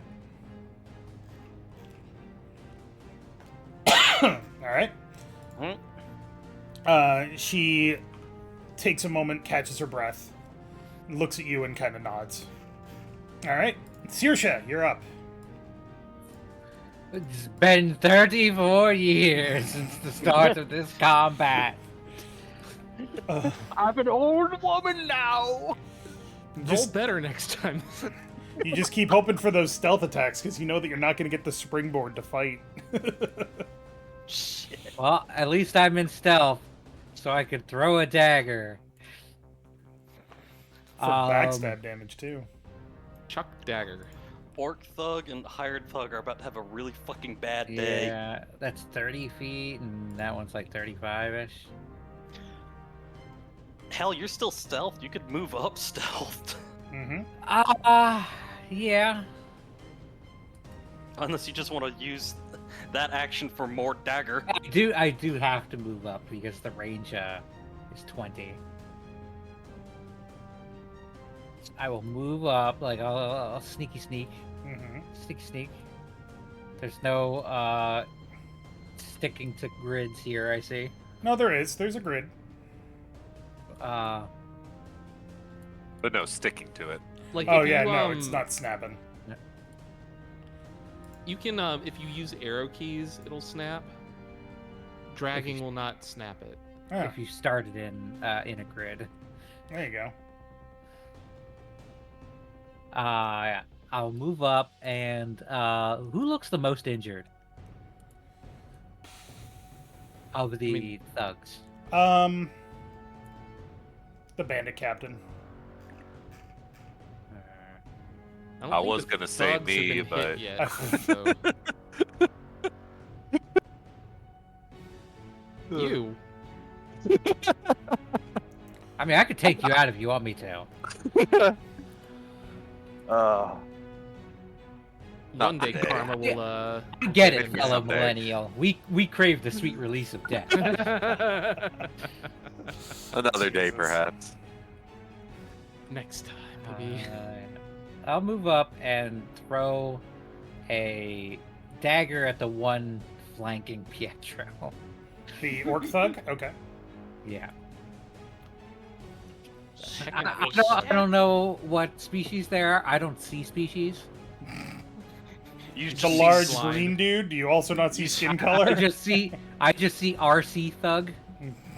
she just sees stabbing targets. I'm an orc. I'm So a he's like thug. the dollar store Crosshairs. brand of thug. Alright, go ahead and Yeah. roll. RC. Yeah, No, RC Cola, no! All right. I'll throw a dagger. I'll throw a very expensive painting at him. Daguerreotype. That's a 20. That's a nat 20. Nat 20. Let's roll! Okay. Oh god, delete this man. So you do max Fucking hell. damage, and then roll again, and then also roll your sneak attack. The sneak attack, I don't believe, gets doubled. Sneak attack does get doubled. All right, so you go max damage on the dagger, max damage on the sneak attack. How and do then I make roll it again. not do the... Just do roll it? them 'Cause it normally, and just- then we'll add to it Okay. later. We'll add 13. Because to it wants to roll 2 dice automatically. You can for do nat the 20. custom dice over on the bottom left. There's a little D20 icon. You Yeah. can click that and just select the Wow. die you need. So, all of a sudden, out of seemingly nowhere, this dagger goes flashing and flips end over end. No, it doesn't flip end over end. That's not how you throw a dagger. It goes flying straight and goes boom right in this guy's back and No. goes. Ah! Dagger spin. Yeah, sometimes. Well- If you throw them by the tip. Yeah. And you hit that guy for 20 points of damage. I The haven't whole rolled the personnel sneak kit. attack. Oh, yeah, what- sorry. The 20 points plus another sneak attack. Because you did 7 with the dagger plus. Well, it Six. rolled 2 dice there, so you can take one of those dice off. Because it So it it's au- four. automatically tried to do a crit thing on it. Hold on. Where do I fucking roll the sneak attack? There. Hello? Okay. Oh, I just hit there. Oh, great. So- 1. Okay, so Oh. 21 points of damage then. If that's the math what? you're landing on, That's I'm the math fine I'm with landing that. on. It's fine. It's So, but too hard to isn't get it? Is it 1d of damage is maxed, and then you do another one. another d. So in this case, it would be 4 plus 3. I don't think I could do 20. You did 6 damage or 1d Yeah. 6 damage. 1d4 it's plus 3. 10. plus 3 is the modifier. No, it's 1d4, which okay, is hold 4. on. Yeah, shut up. Oh my god. 7 plus 8 for the dagger. Yeah, Is 15. And then for the sneak attack, you rolled 1, and then you add 6. so 21. So it is 21. Yes. Okay. There we go. I Okay. Next round. Boom. Leanna. no. Oh, No, sorry. she has other things she can do. I can throw 2 daggers. I'm sorry. You are correct. Go ahead. We got all caught up in the math for the damage. Did that not take him down? It did not take him down. I'll throw a second one at him. Thugs Okay. are pretty beefy. Why did this captain spring for the thick thugs? Am I still in stealth? Once think you you attack, you are no longer stealth. Oh. But Now, is that he is does engaged in combat with Pietro. If you were in melee, it would be a 11. sneak attack. No, well, I can only sneak attack once a turn. Yeah. It's a matter of looking for advantage. He's Yeah. flinching so bad from your amazing first dagger throw that the second dagger goes flying past him and goes ting off the Yeah. wall. That's it. for What me. wall? The wall of the building that he's standing next to. Actually, as a okay. bonus action, I will hide. So like 2 daggers come striking out of nowhere, and then I just like duck back And down. then into the bushes. Yeah, That's your cunning action? yeah. Okay. Oh no, it's 9 for stealth. Oh. So you're hiding behind the smallest of bushes. Yes. You're hiding behind that bush that's actually next to the walkway. The actual bush that's on the map. Yeah, that itty bitty little. I'm hiding behind George W. That one. Everyone's like, W. what's he doing here? All right. So Where the now, hell did he come from? now we're Here back talk you to about the. nuclear weapons of mass destruction. So now we're back to the top of the round. Mhm. I'll meet you again in a decade. Yeah. All right. What is this effect?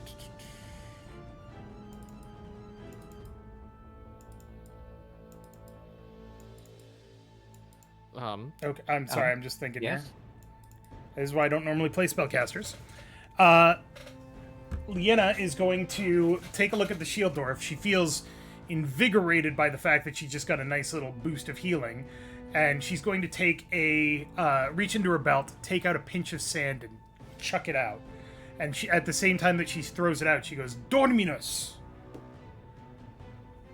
Nap time. which I believe provokes an attack of opportunity. Nope. No, it doesn't. Good. Spellcasting does not provoke attacks of opportunity. In Excellent. 5e. So she is going to cast the sleep spell. Unless they have like the Warcaster feat or Mage Slayer feat or something, I think it's Mage Slayer. Right. I'm assuming these guys don't. So she is going to cast sleep right here. And it's a 5-foot radius. Yep. Now- So Is it indiscriminate or is it? No, it's only on her enemies. She gets to choose. Okay. but they all need to make a Wisdom saving throw. Yes. Instead of it going by hit points, which honestly makes sleep a bit more effective at higher levels. Instead of just the spell you use to put, a group of kobolds to sleep. You nap time the NPCs.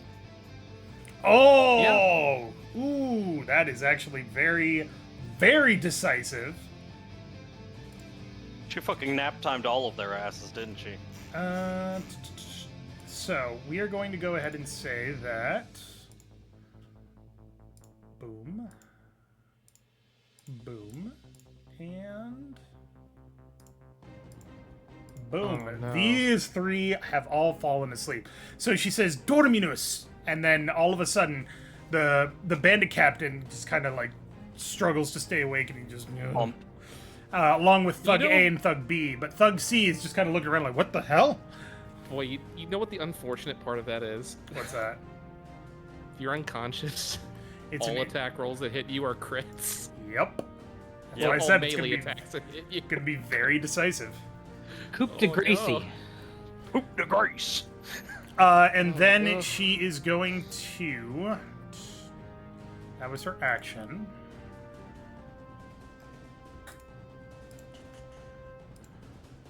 And then she is going to.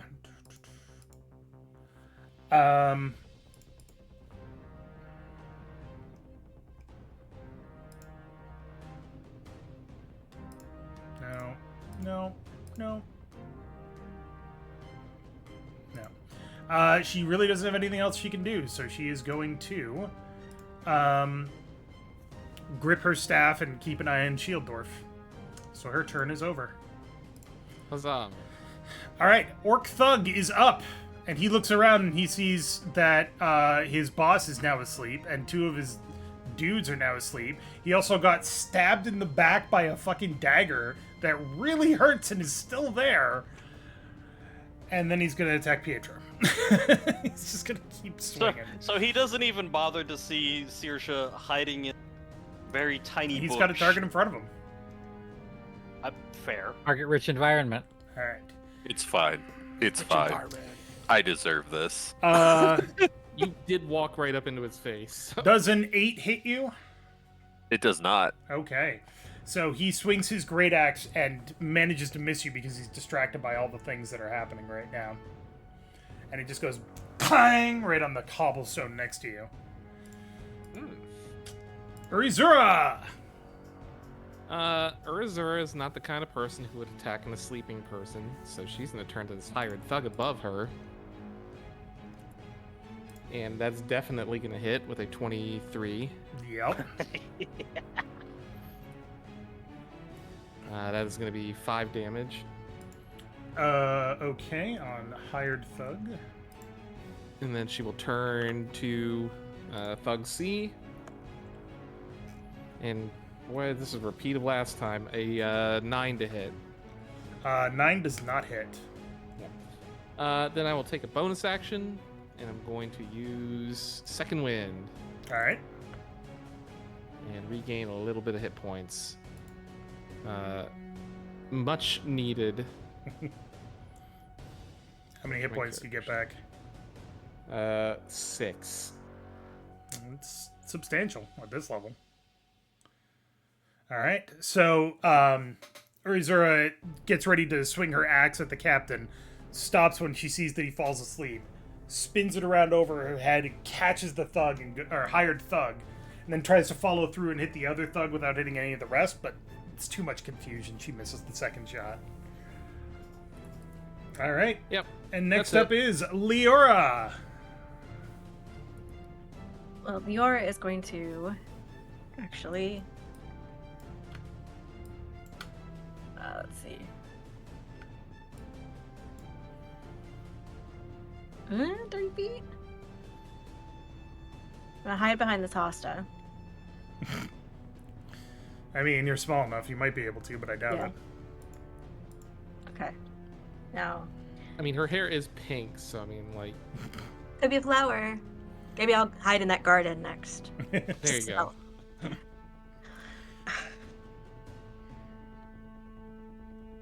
I think Leorah has no problem gunning for the captain, even when he's down. Okay. It's only melee hits that are crits. Well, crap. That's not helpful. Oh no, they're only incapacitated for now. They have to fail to save a second time to fall like asleep. Right. Then maybe I'll go for the shield dwarf thug. I'm gonna send a starry wisp Okay. to him. Oh, wisp. Is that a saving throw? Or an attack roll? I rolled 14. It's a 14 attack on roll. Shield Yep. Dwarf. Who sees it coming and brings up his shield and hits it against his shield. Shield's looking pretty singed now, but he doesn't look like it got through. Son of a biscuit.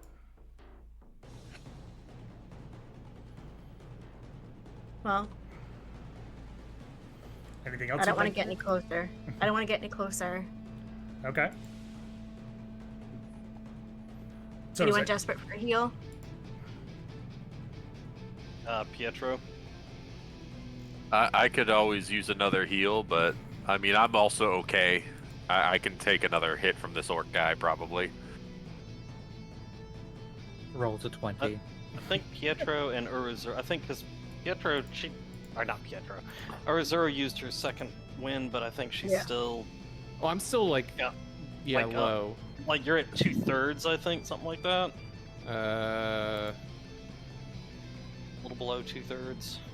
pretty close to half. Yeah.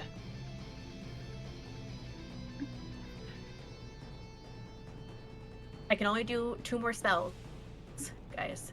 So Make them count. I'd hit Urizura with it.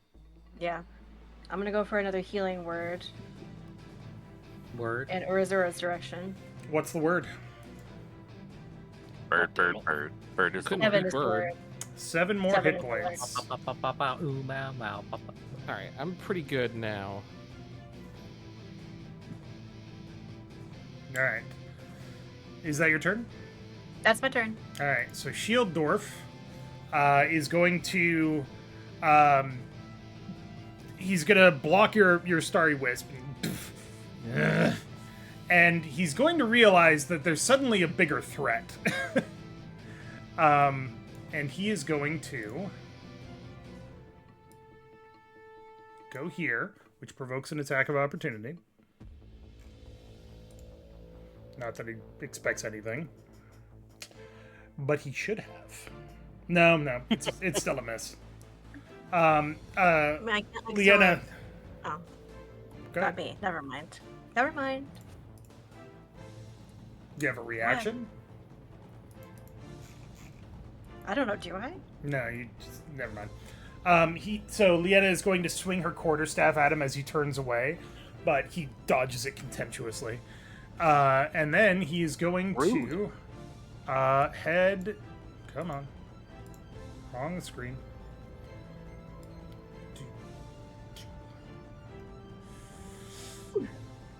And he's going to say, "You're in over your head, little girl."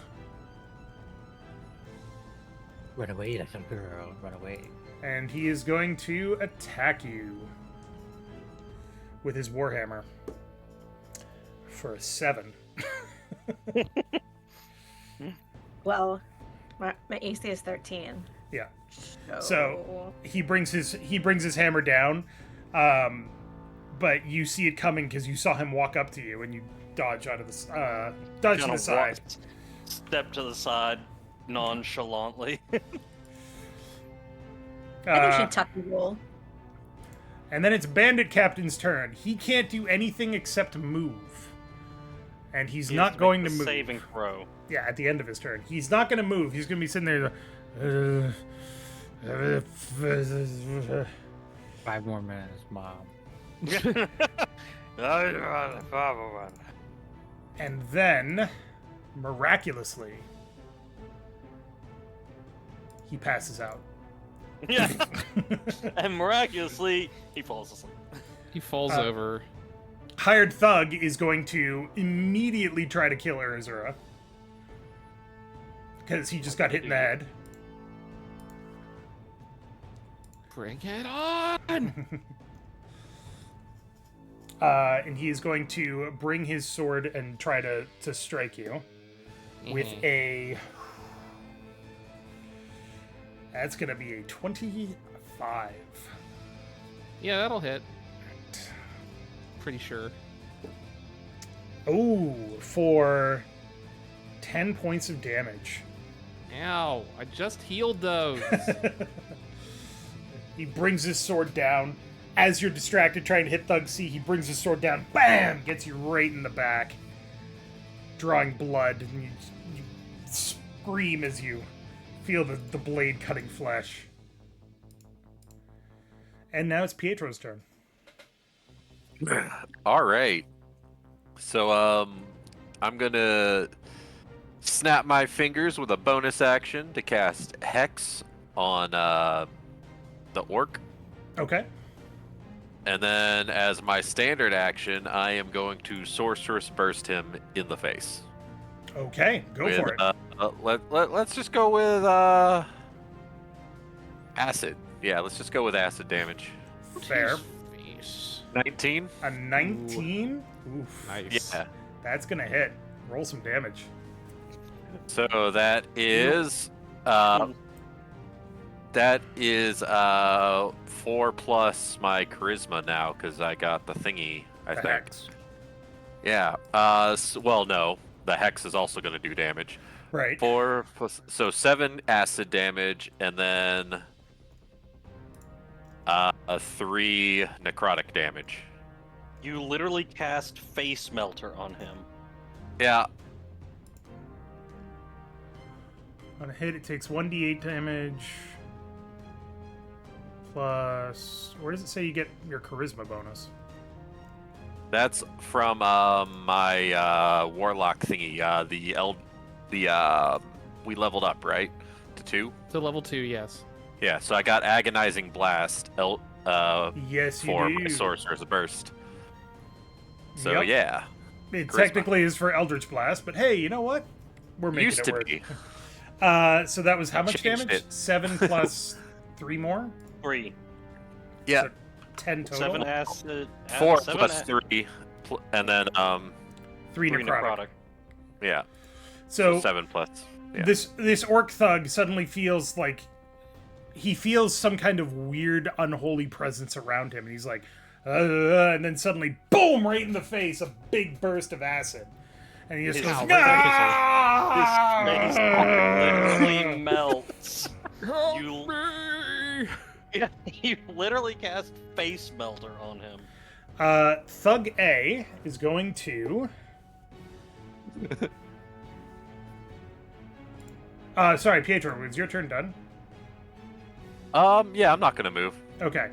Thug A passes out. Okay. Thug B passes out. Oh, glorious Thug day. C. Zero is like, yeah. Thug C is kind of sitting here going, Oh shit, oh shit, oh shit. okay, and he's gonna attack Urizura. Of course he is. Why wouldn't he?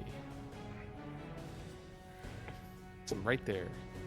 That is going to be a 10 to hit. That will not hit. Ooh. So he is deeply upset with himself. He's like, oh shit. I should have taken the opportunity to run. Durin, you're up. Alrighty. Okay, so I've got 30 movement speed. Mm-hmm. I've still got this box. If I'm in melee, Just don't get in melee then. Yeah, is that bad? I mean, you I could don't just know. set the box down under a bush or something. Alright, what is the distance? Just Actually, right Like- there. wind up and beam somebody in the face with the box. Oh god, no! Take your chances. Hold on, I have to find a map that replaces this with an explosive crater. Either it explodes in their face or the guinea pig inside the box dies. Go Oh for the no! Miniature giant space hamster inside dies. Go long and pass it to Saoirse. I could probably catch it. I probably have the best reflex save. I go right there. I'm trying to get within. Use your words, Mal. Yeah, I'm trying to get within distance to cast buffs on Urizura. I can't get within 30 feet of her. Probably not. Shit. Okay. Mine or Um, whatever. Sorry. No, it's just if I get too close to the dwarf thug and then I move away from him, I can't. So, if you move right here, that is a That's big 35 ass feet. thing. That's 30. Well, from there to there. Maybe 31 feet? I mean, I can maybe No. technically get there, but Yeah, you'd have to do it next turn. yeah. So I'm going to move to the bench right there. Just take a seat, pull out a tankard, and have a drink. Wait for this all to blow over. Just be like, this is all a bad dream. Let's see here. Who got the hurt? Urizura got the hurt. This orc thug over here's got the hurt. It's true. Yeah, His well, face is melting. I'm not. Somebody used the concerned face about his- melter riff. Oh man, I guess you need a bib because now you got face all over your shirt. I really want to play that game again, Dave. Well, maybe you should. It's so good. Let's see. Yeah, I can't do. All right, I know what I'm gonna do. I am within. Also, Saoirse, you're on deck. Going to throw No, I'm behind out the bush. Haha. Sacred Flame Uh-huh. at. Let's try to hit the Orc Thug with that Sacred Flame. Okay. That is School of Thug. So that's a dexterity throw. 12 dex. Same story, yeah. That is going to be... that is going to be a hit. All right. Roll I'm damage. Rolling. 7 damage. All right.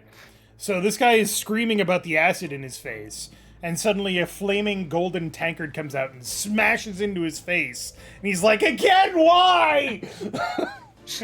Not the face. But he's still standing. God damn. How much? Okay, you know what? Sure, fine. Urizura, get a healing word. Oh boy. Oh, that is ass roll. Okay, just a 5. Eh. Healing's healing.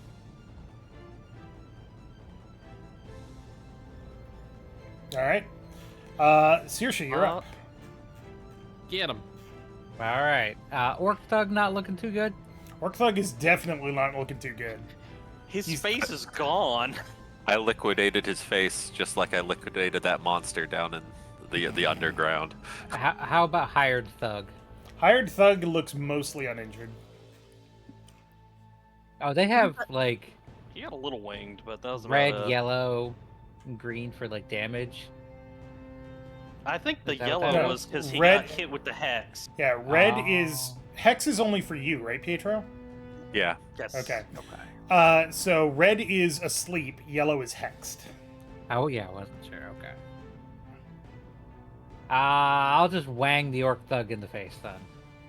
With another dagger? Am I It's- still hidden, His face. You are... or was my 9 not enough? Hold on, let me check something here.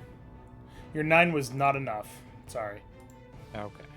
I will I'd be use a shocked lucky if then. it was. Distracted, you know. Not that observant. But you're hiding behind the smallest hosta. I will use a.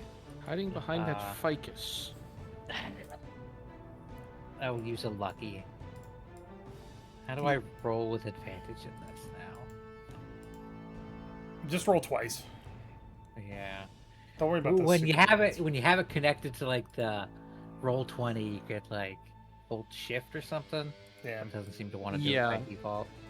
Shift or control Well, for. it's a good thing I advantage have and lucky. disadvantage, regardless. It's not a good thing I had lucky. No. So, Yes. okay. 10. Yep. So the dagger goes Uh, flying, and he's screaming and holding his face in agony, but the dagger misses him as a result. Second dagger. Second dagger. Well. Well, Bonus action, I hide. Second verse, same as the first. How many daggers do you have? A lot. I have quite a few. If we Second level- dagger goes flashing out. Again. Same stealth check.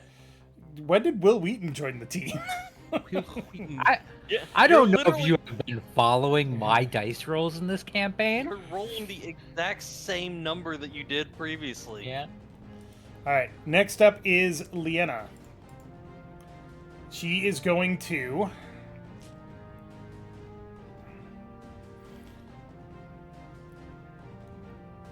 I cast fireball. She. God no! She is going to.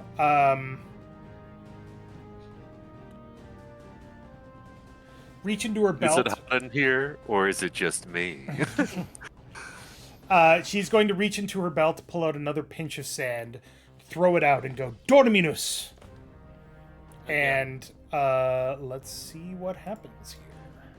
So, you say that, Pietro, but you're going to make Durin decide to be a Radiance Cleric, and he will fireball. And no. as she, as the sand goes flying out over the purple flowers, the shield dwarf suddenly looks overcome with lethargy. Zaw. He is incapacitated. They are rolling really wrong thing. They're rolling really shitty on their saving throws. All right. And next up is Orc Thug. Orc Thug is gonna go and he's gonna go and attack Pietro despite a face full of acid. Face not even a mother could love at this point. You did do the equivalent of dumping sulfuric acid on him, and then rotting it afterwards. To be fair, he hit me with an axe first, and I just cleaned this shirt. And now there's blood on it. You know how hard it is to get blood out? I'm going to be casting prestidigitation for like an hour. Well, You can also ask Saoirse for tips. Baking soda and vinegar worked well on my rug. But you could have just done a little prestidigitation on it. I'll keep that in mind for next time. Leorah's like, oh, so there's an easier way to have cleaned. Easier way than me sitting there scrubbing for hours? So, it's literally You're telling me this now? it's literally tears the streaming down his fallout face, pop-up. his face covered in Leorah will acid remember that. burns, a dagger sticking out of his back. He's going to take his great axe and swing it down with both hands as hard as he can. And he is going to hit you for 13 points of damage. Ow. Ow. 13? 13. What did he roll for the attack? 20, 22? Oh, wait, yeah. no, with a -4. Right, I forgot about that. 1d4. Yeah, it still would have been 19. Oh. Yeah, Pietro's not looking great. Pietro's having a bad time. Pietro's Urizura, you're been up. Too many axes. Boy. Urizura is just gonna keep on hacking, whacking, chopping that meat. Boy, I just keep rolling a 19 on the die. It's just so close to that 20, but never quite gets there. On the hired thug. Yeah, that's 23 to hit. Yeah, it's gonna be a hit. That's max damage for 14. 14. Okay, and then you're cleaving. Yep. Gonna hit Thug C. All right.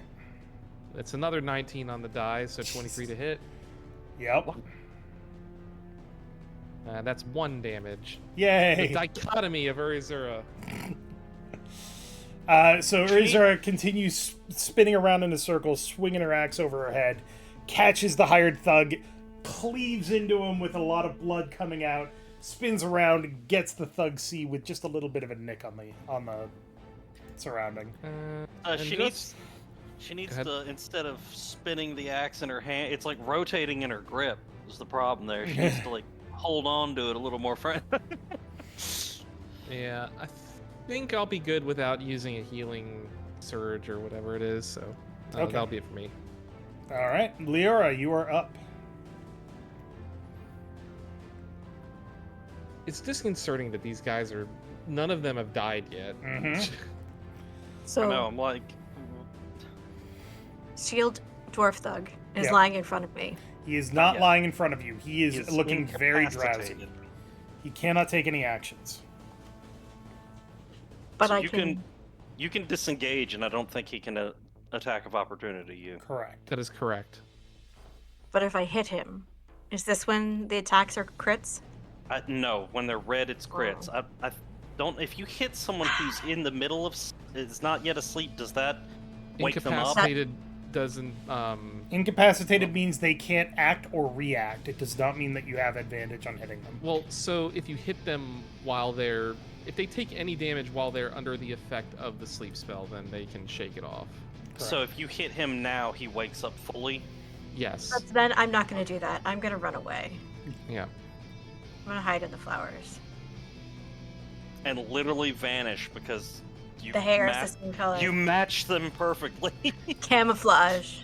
Wow. All Fucking right. chameleon. And then would you like to do anything?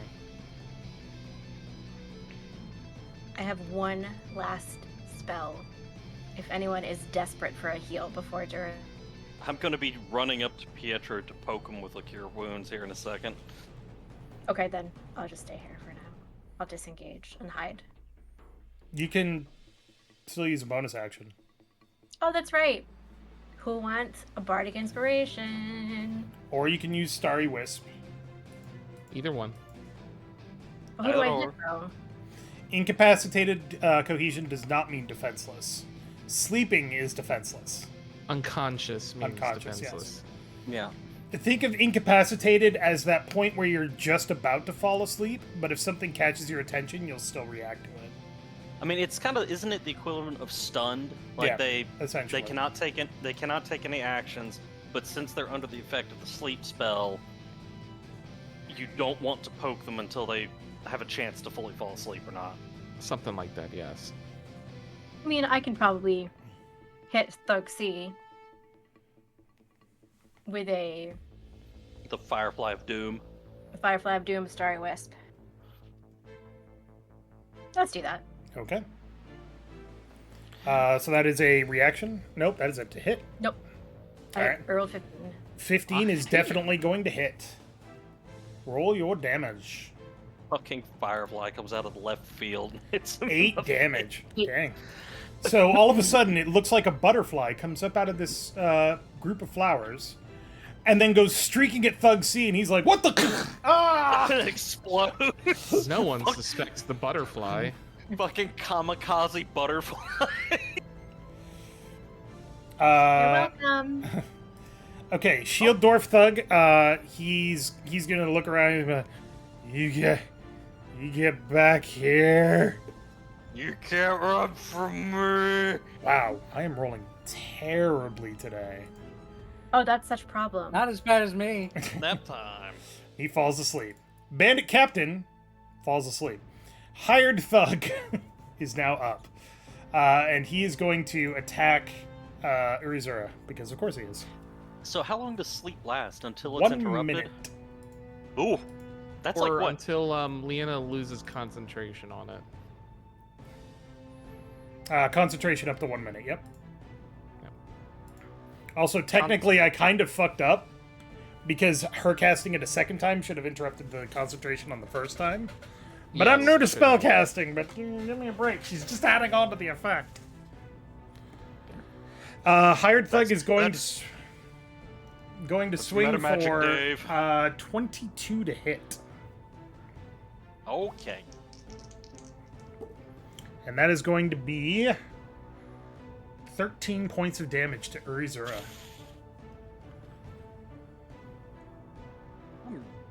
Don't have no more spells here in a second. Because I'm going to be using my last one here on Pietro. So he comes in with his great sword and sees you spinning your axe, times it just right, and goes BAM! Gets you right in there. And it is now Pietro's turn. Pietro is going to fling more pocket acid at the orc guy, I guess. All right, go for it. Do you just have a never-ending supply of that? Yeah. Just pocket acid. Never ending That's a acid. 19. Yeah, it's gonna be a hit. All right. So that's gonna be a total of 4 acid damage. Plus 3 necrotic. 2 He's necrotic got, Oh, gotcha. he's got a, yeah. this time. So, he's sitting there crying. He just got you with his axe. He's like, right in the face with acid. And Again. he's just like,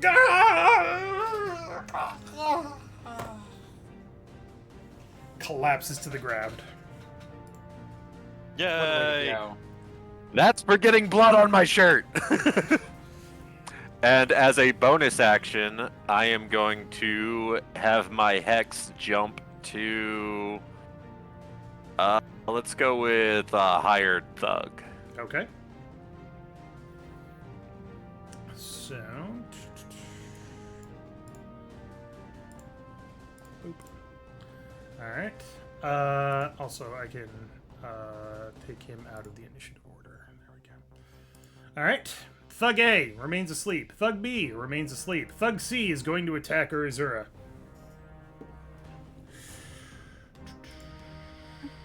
For 12 On whom? on Urizura. You.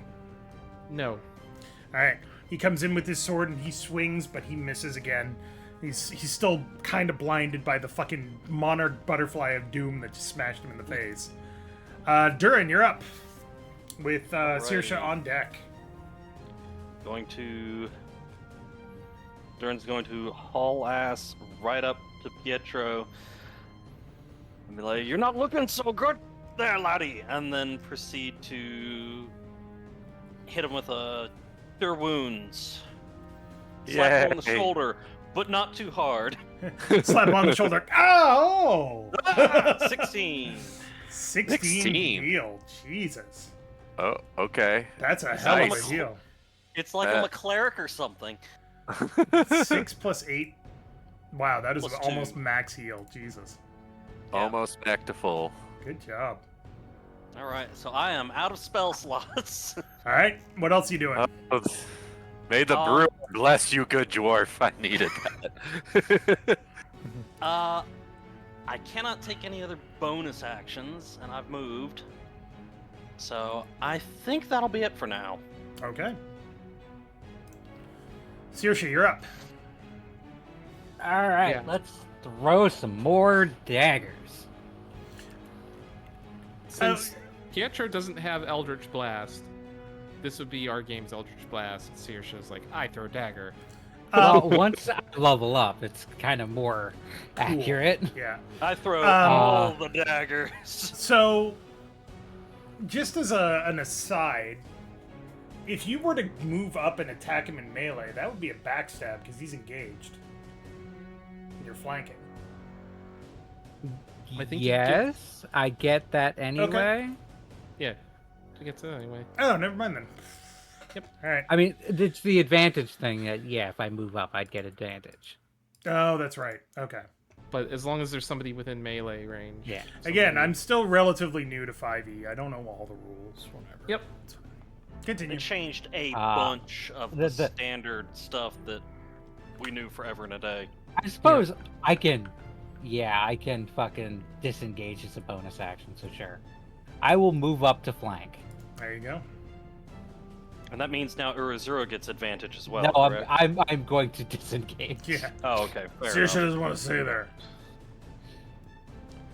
Sorry, Urizura. This is advantage for me, not for thee.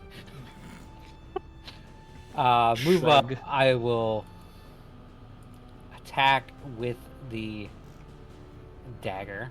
Mm-hmm. Roll twice here. 14 and dirty 20. Well, the 20 will definitely hit. Go ahead and roll damage. 6 Plus backstab. 8. All right. So, Yeah. do you get a follow-up attack? Yes. Go, With Lord. the Nick property. Nope.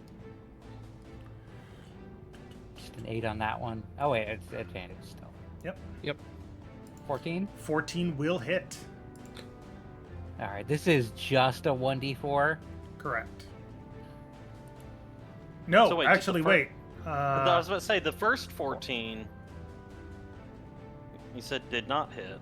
When you make the extra attack of the light property, you can make it as part of the attack action instead of as a bonus action.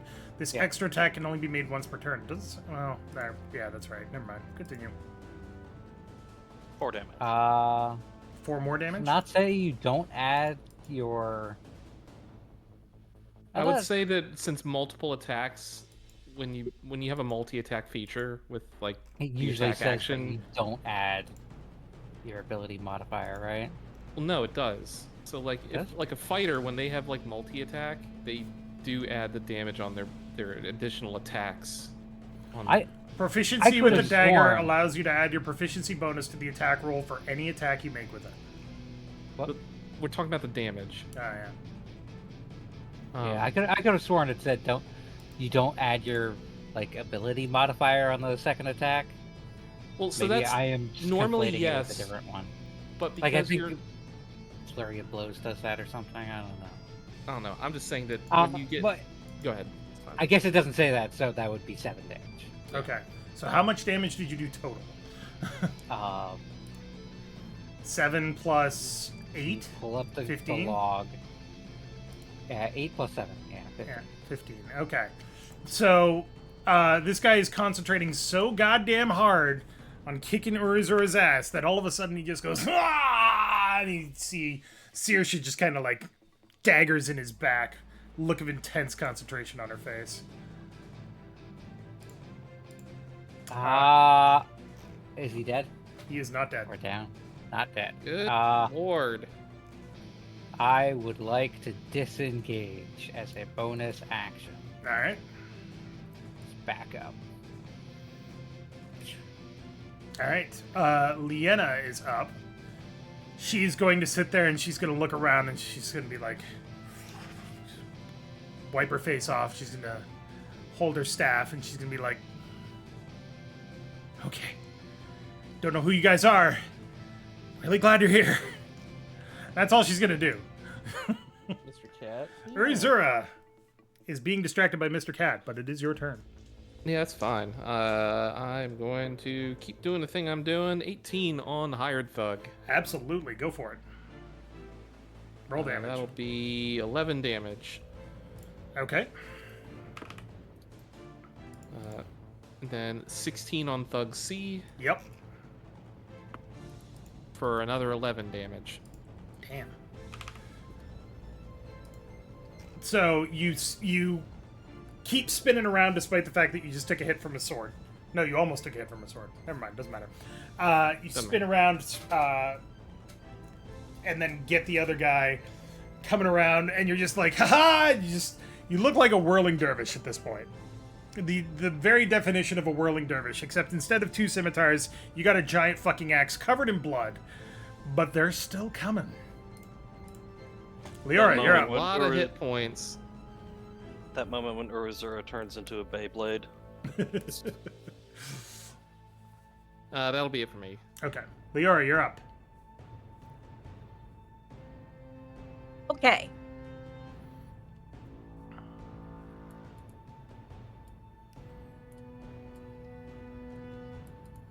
I guess I'll go for Thug C again. Okay. With More your butterflies of doom. More Butterflies of Doom. study wisp.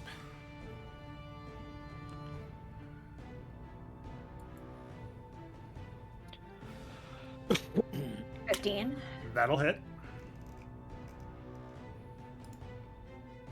For a 1. Or more. So again, another butterfly is gonna rise out of the flowers and then go streaking at this guy's face, and it's gonna blast him right in the face. He's gonna, Gah! What's with the butterflies? Ah! It's gonna like pluck out an eyelash. Angriest butterflies ever. All right, hired thug, who's looking pretty fucking beat up at this point. He's like, he's bloody. He's breathing hard. He's like, He's hexed. he's gonna swing at Urizura for 21. That'll do it. For a total of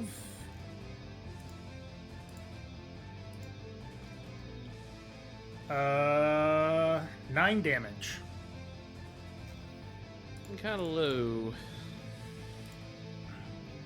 He's just you can see that he's putting a lot of his weight into his attacks now. He's kind of stumbling a bit. But it's Pietro's turn. Pietro is going to... I think I'm done with the acid. I'm going to shoot some lightning at that fucker. Okay. The hired thug. Go for it. 13? 13 does not hit. Lame. Wait, no, hold on. Doesn't He's Hex give you... hexed. Yeah, doesn't Hex give you a bonus on a hit? Or just a damage? Just to the damage. Oh, Not that I don't believe you, I'm just going to double check. It does put disadvantage on one of their stats, which I did forget about. But it's straight attack roll, so it doesn't matter. Yeah. Well, what do you want him to have disadvantage on for ability checks? Or whatever that's worth? Let's say strength, I guess. Okay. Yeah, so Pietro, who's, also having a bad day today, covered in blood, holds out his hand, and suddenly a blast of lightning comes out. But it dances a little too much and just misses the hired thug. Thug A, still asleep. Thug B, still asleep. Thug C, who's looking real beat up, is gonna be like...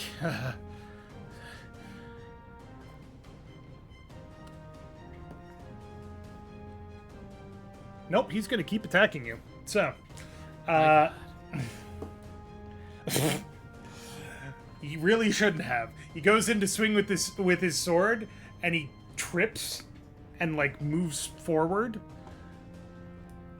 enough to actually bump into you because he crit failed. So he goes Wow. thunk, and he bounces off of you, and then falls backwards and falls on his ass. Which gives you an attack of opportunity against him if you want to take that. Yeah, I'll take attacks as I get them. Nope, 12's probably not gonna hit. 12 will hit. 12 does hit. All right, cool. That's gonna be 12 damage. So as he falls backwards, stumbling, his face already bloody from all the damage that you've done to him, the exploding butterflies, you see an opportunity, you swing your axe in a backhand, catch him right in the chest, draw it out, and all this blood goes flying, and he collapses.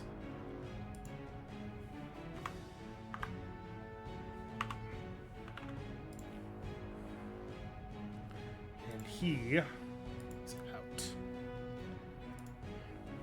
I'm yelling victory. Ah! Screech! Durin, you're up. Pull out my All right. bloody axe and turn towards the hired thug.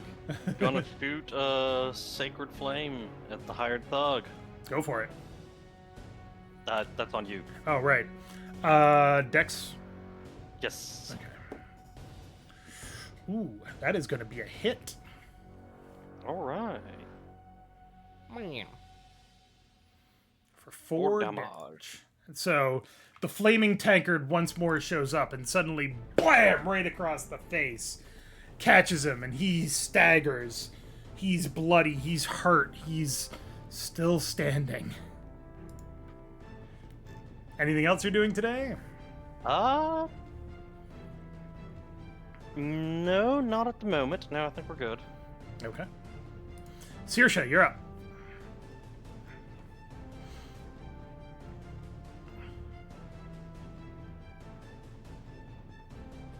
Third. Saoirse, Red. you're muted. Oh, yep. That's what that is. I wonder if third had to step away for a moment. Nope. I was just getting talked to. It happens. Yeah, I will do the thing. Do I'm your gonna thing. Stabby stab. Say the line, Bart. Oh no! I throw a dagger.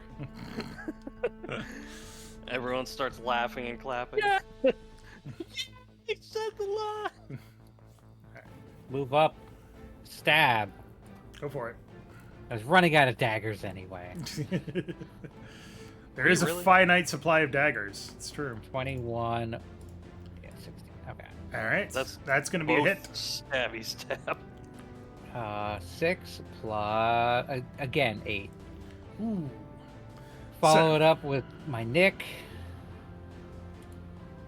Nope. Either a nat 1 or a nat 1. Oh! Wow. Ooh! Will Wheaton, leave. Third, What the start rolling fuck? with physical Uh, dice. Yeah, I got Good. pulled. Well, they were doing this to me. First The session. dice Yeah. lady said to me, "We're also cursed."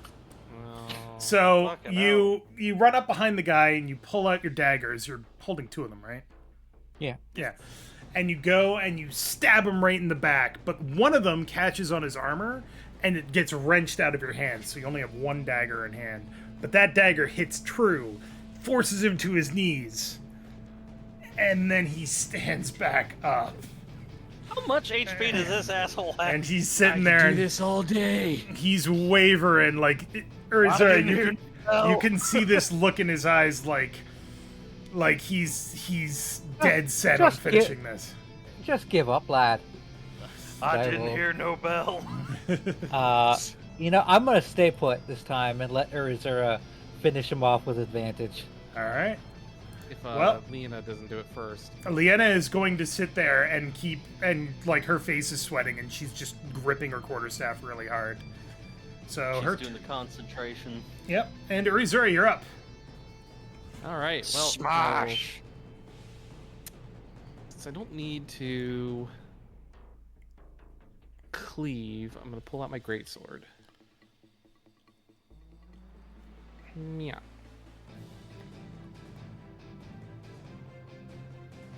And with advantage, that'll be a 15 to hit.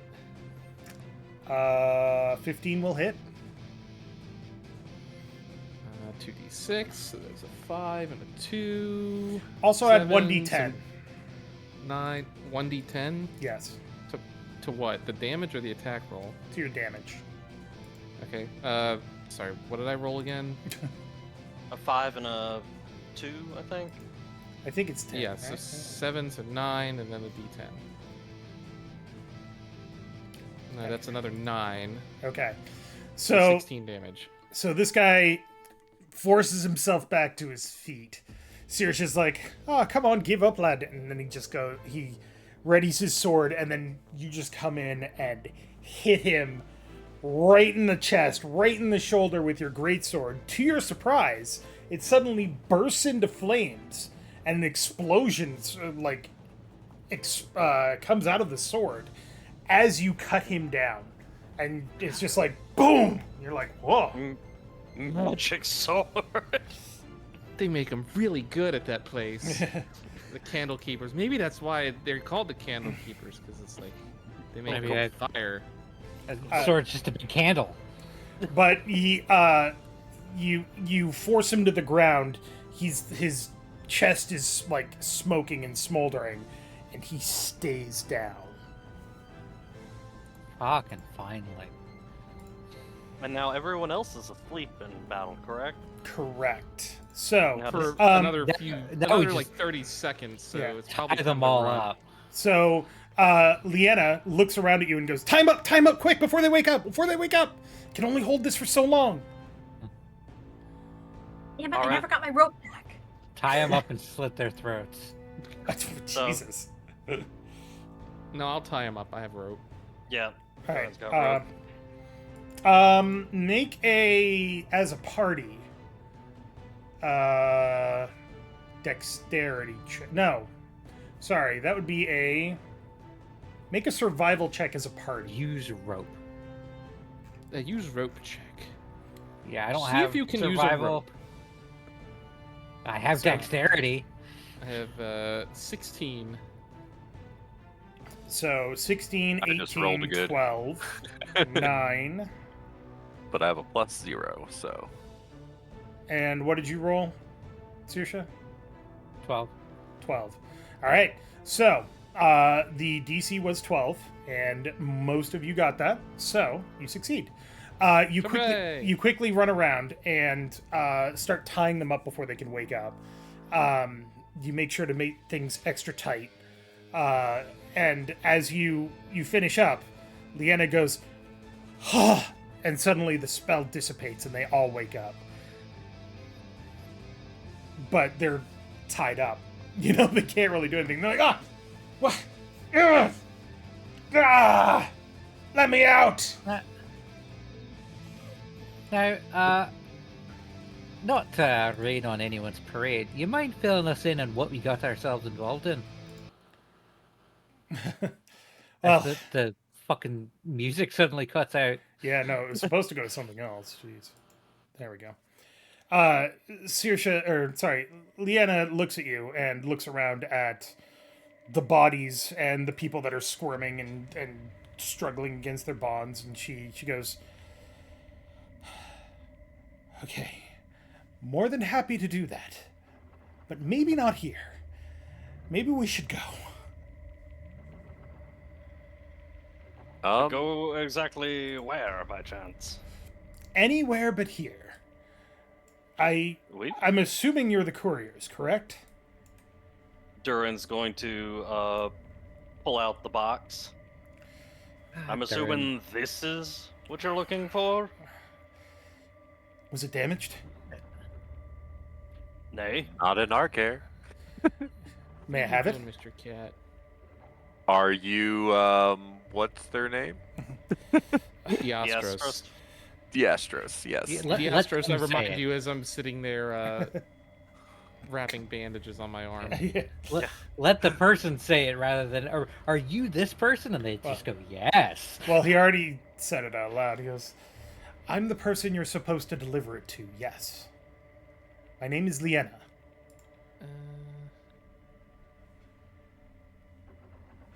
Do we do insight or? You can do an insight check. Sure. Yeah, why I not? didn't see shit. 18. Is it Yeah, it's 14. okay. is it 11. insight or investigation or perception? To see Perception is to if- see something. Insight is to understand someone. Okay. To read on someone. Yeah, for better or Okay. for worse. So for the people that did succeed, which is sorry, Pietro I'm and gonna look at the dice rolls here. Yeah, Pietro. You're the only one that succeeded. I rolled a Oh. 14. Does that succeed? You rolled a 14? Yes. It does not. I'm not rolling in D&D Beyond. I'm rolling on Right. physical dice. Sorry, I keep forgetting. Pietro, she is definitely who she says she is. She is definitely the person that you were supposed to deliver this to. Excellent. Yeah. Let's move this business meeting somewhere else. Yeah. I'm with you on this. Maybe in another part of the city. Do you have a particular... Do you know anywhere we could go? Yeah. What's the Torn tavern? Banner. Yeah. Is it Genry? Is the name? Genry, yes. Yeah, that place where they give you the boot full of whiskey for breakfast or whatever. Yes. We can reconvene at. Maybe not say it out loud with the other. I'm not going gentlemen. to. We have a place. We can reconvene at my office. Please allow us to give you a lift in our cart. Okay. And the box, can I have it, please? Durin, Is it secret? Is it safe? Durin will glance at Pietro and glance at Leanna and then hand over the box to Leanna. I'll just give you a nod. All right. So she takes the box carefully. She pops the latches on it, and she opens it up, and you catch a glimpse of glowing red. Everybody make an Arcana check. Boy, it's like the briefcase from Pulp Fiction. What's in the box? I got a 20. Okay. 16. Somehow, miraculously, I 20. rolled a 17, Yeah, so I I got a don't know 16. magic. Come back to me when it's psionics. Okay. What are the psychic readings I get off of this thing? Does it have an aura? What's its star So- sign? Pietro, Leorah, and Urizura, you get a weird sense of like thrumming, pulsating power coming from this box now that it's open. Like something that it doesn't quite hit you correctly. It just feels like it's not like magic. Magic is a sense that you can feel. Like if a magic missile goes flying past your head, you can feel that. This is more like a sense of something about to be cast. I Durin, knew it was a fucking bomb. Durin, you, as soon as the box is open, in the most fleeting flash possible, get an amazing sense of far too many emotions to make sense of. You don't understand what any of them mean, but as it comes and it goes in the blink of an eye. Like she opens the box and you're like, okay, that was weird. Feel the heebie-jeebies for just ever so slightly a second. Yes. The hipperty-chipperties. Exactly. Saoirse, you do see an aura, Ooh. and the aura is gray. Interesting. Leanna quickly snaps the box closed, latches the latches so that it's closed. Any sense that you had from this box or what was in it is gone. And she goes, "Let's go." Tucks it under her arm and follows you out of the garden. Woo! And that's where we're going to end it for tonight. Spooky. The tale of the spooky box. It is a Spookums. spooky box. Heck 'em spooks.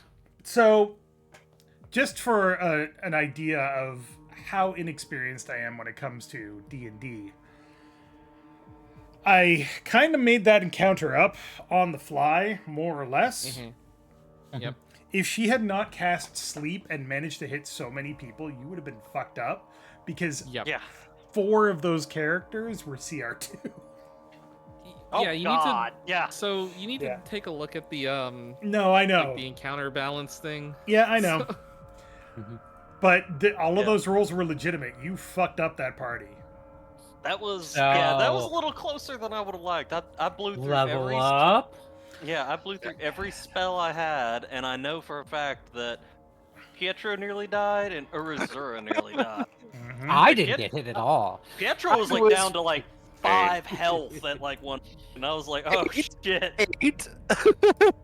8 is as low as I went. Mhm. I was like, if someone had sneezed on him, he would have been dead. And we have no Pietro. And then I would have gotten to cast my Spare the Dying and be like, oh shit. But yeah, that was a tough fight. You did very, very well, all things considered. Pietro is the best charisma tank. Yeah. You need to actually have armor that scales with your charisma then, my guy. Ugh. There were a couple times there where you got axed and I was like, oh shit, I'm not gonna get this time. Right. But It was like, It it was is. like- with Urizura, I was like, okay, Alex got at least 2-second wins.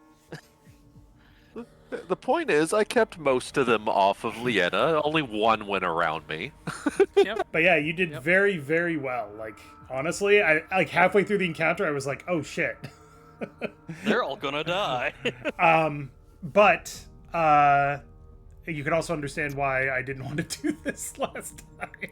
But That explains why the combat took the entire session since Yes. battle end. Yeah. But we will be back for more Adventure Select, and we'll find out what's going on with Leanna. On the Next 3rd, time. correct? Yes, on the No, not on May.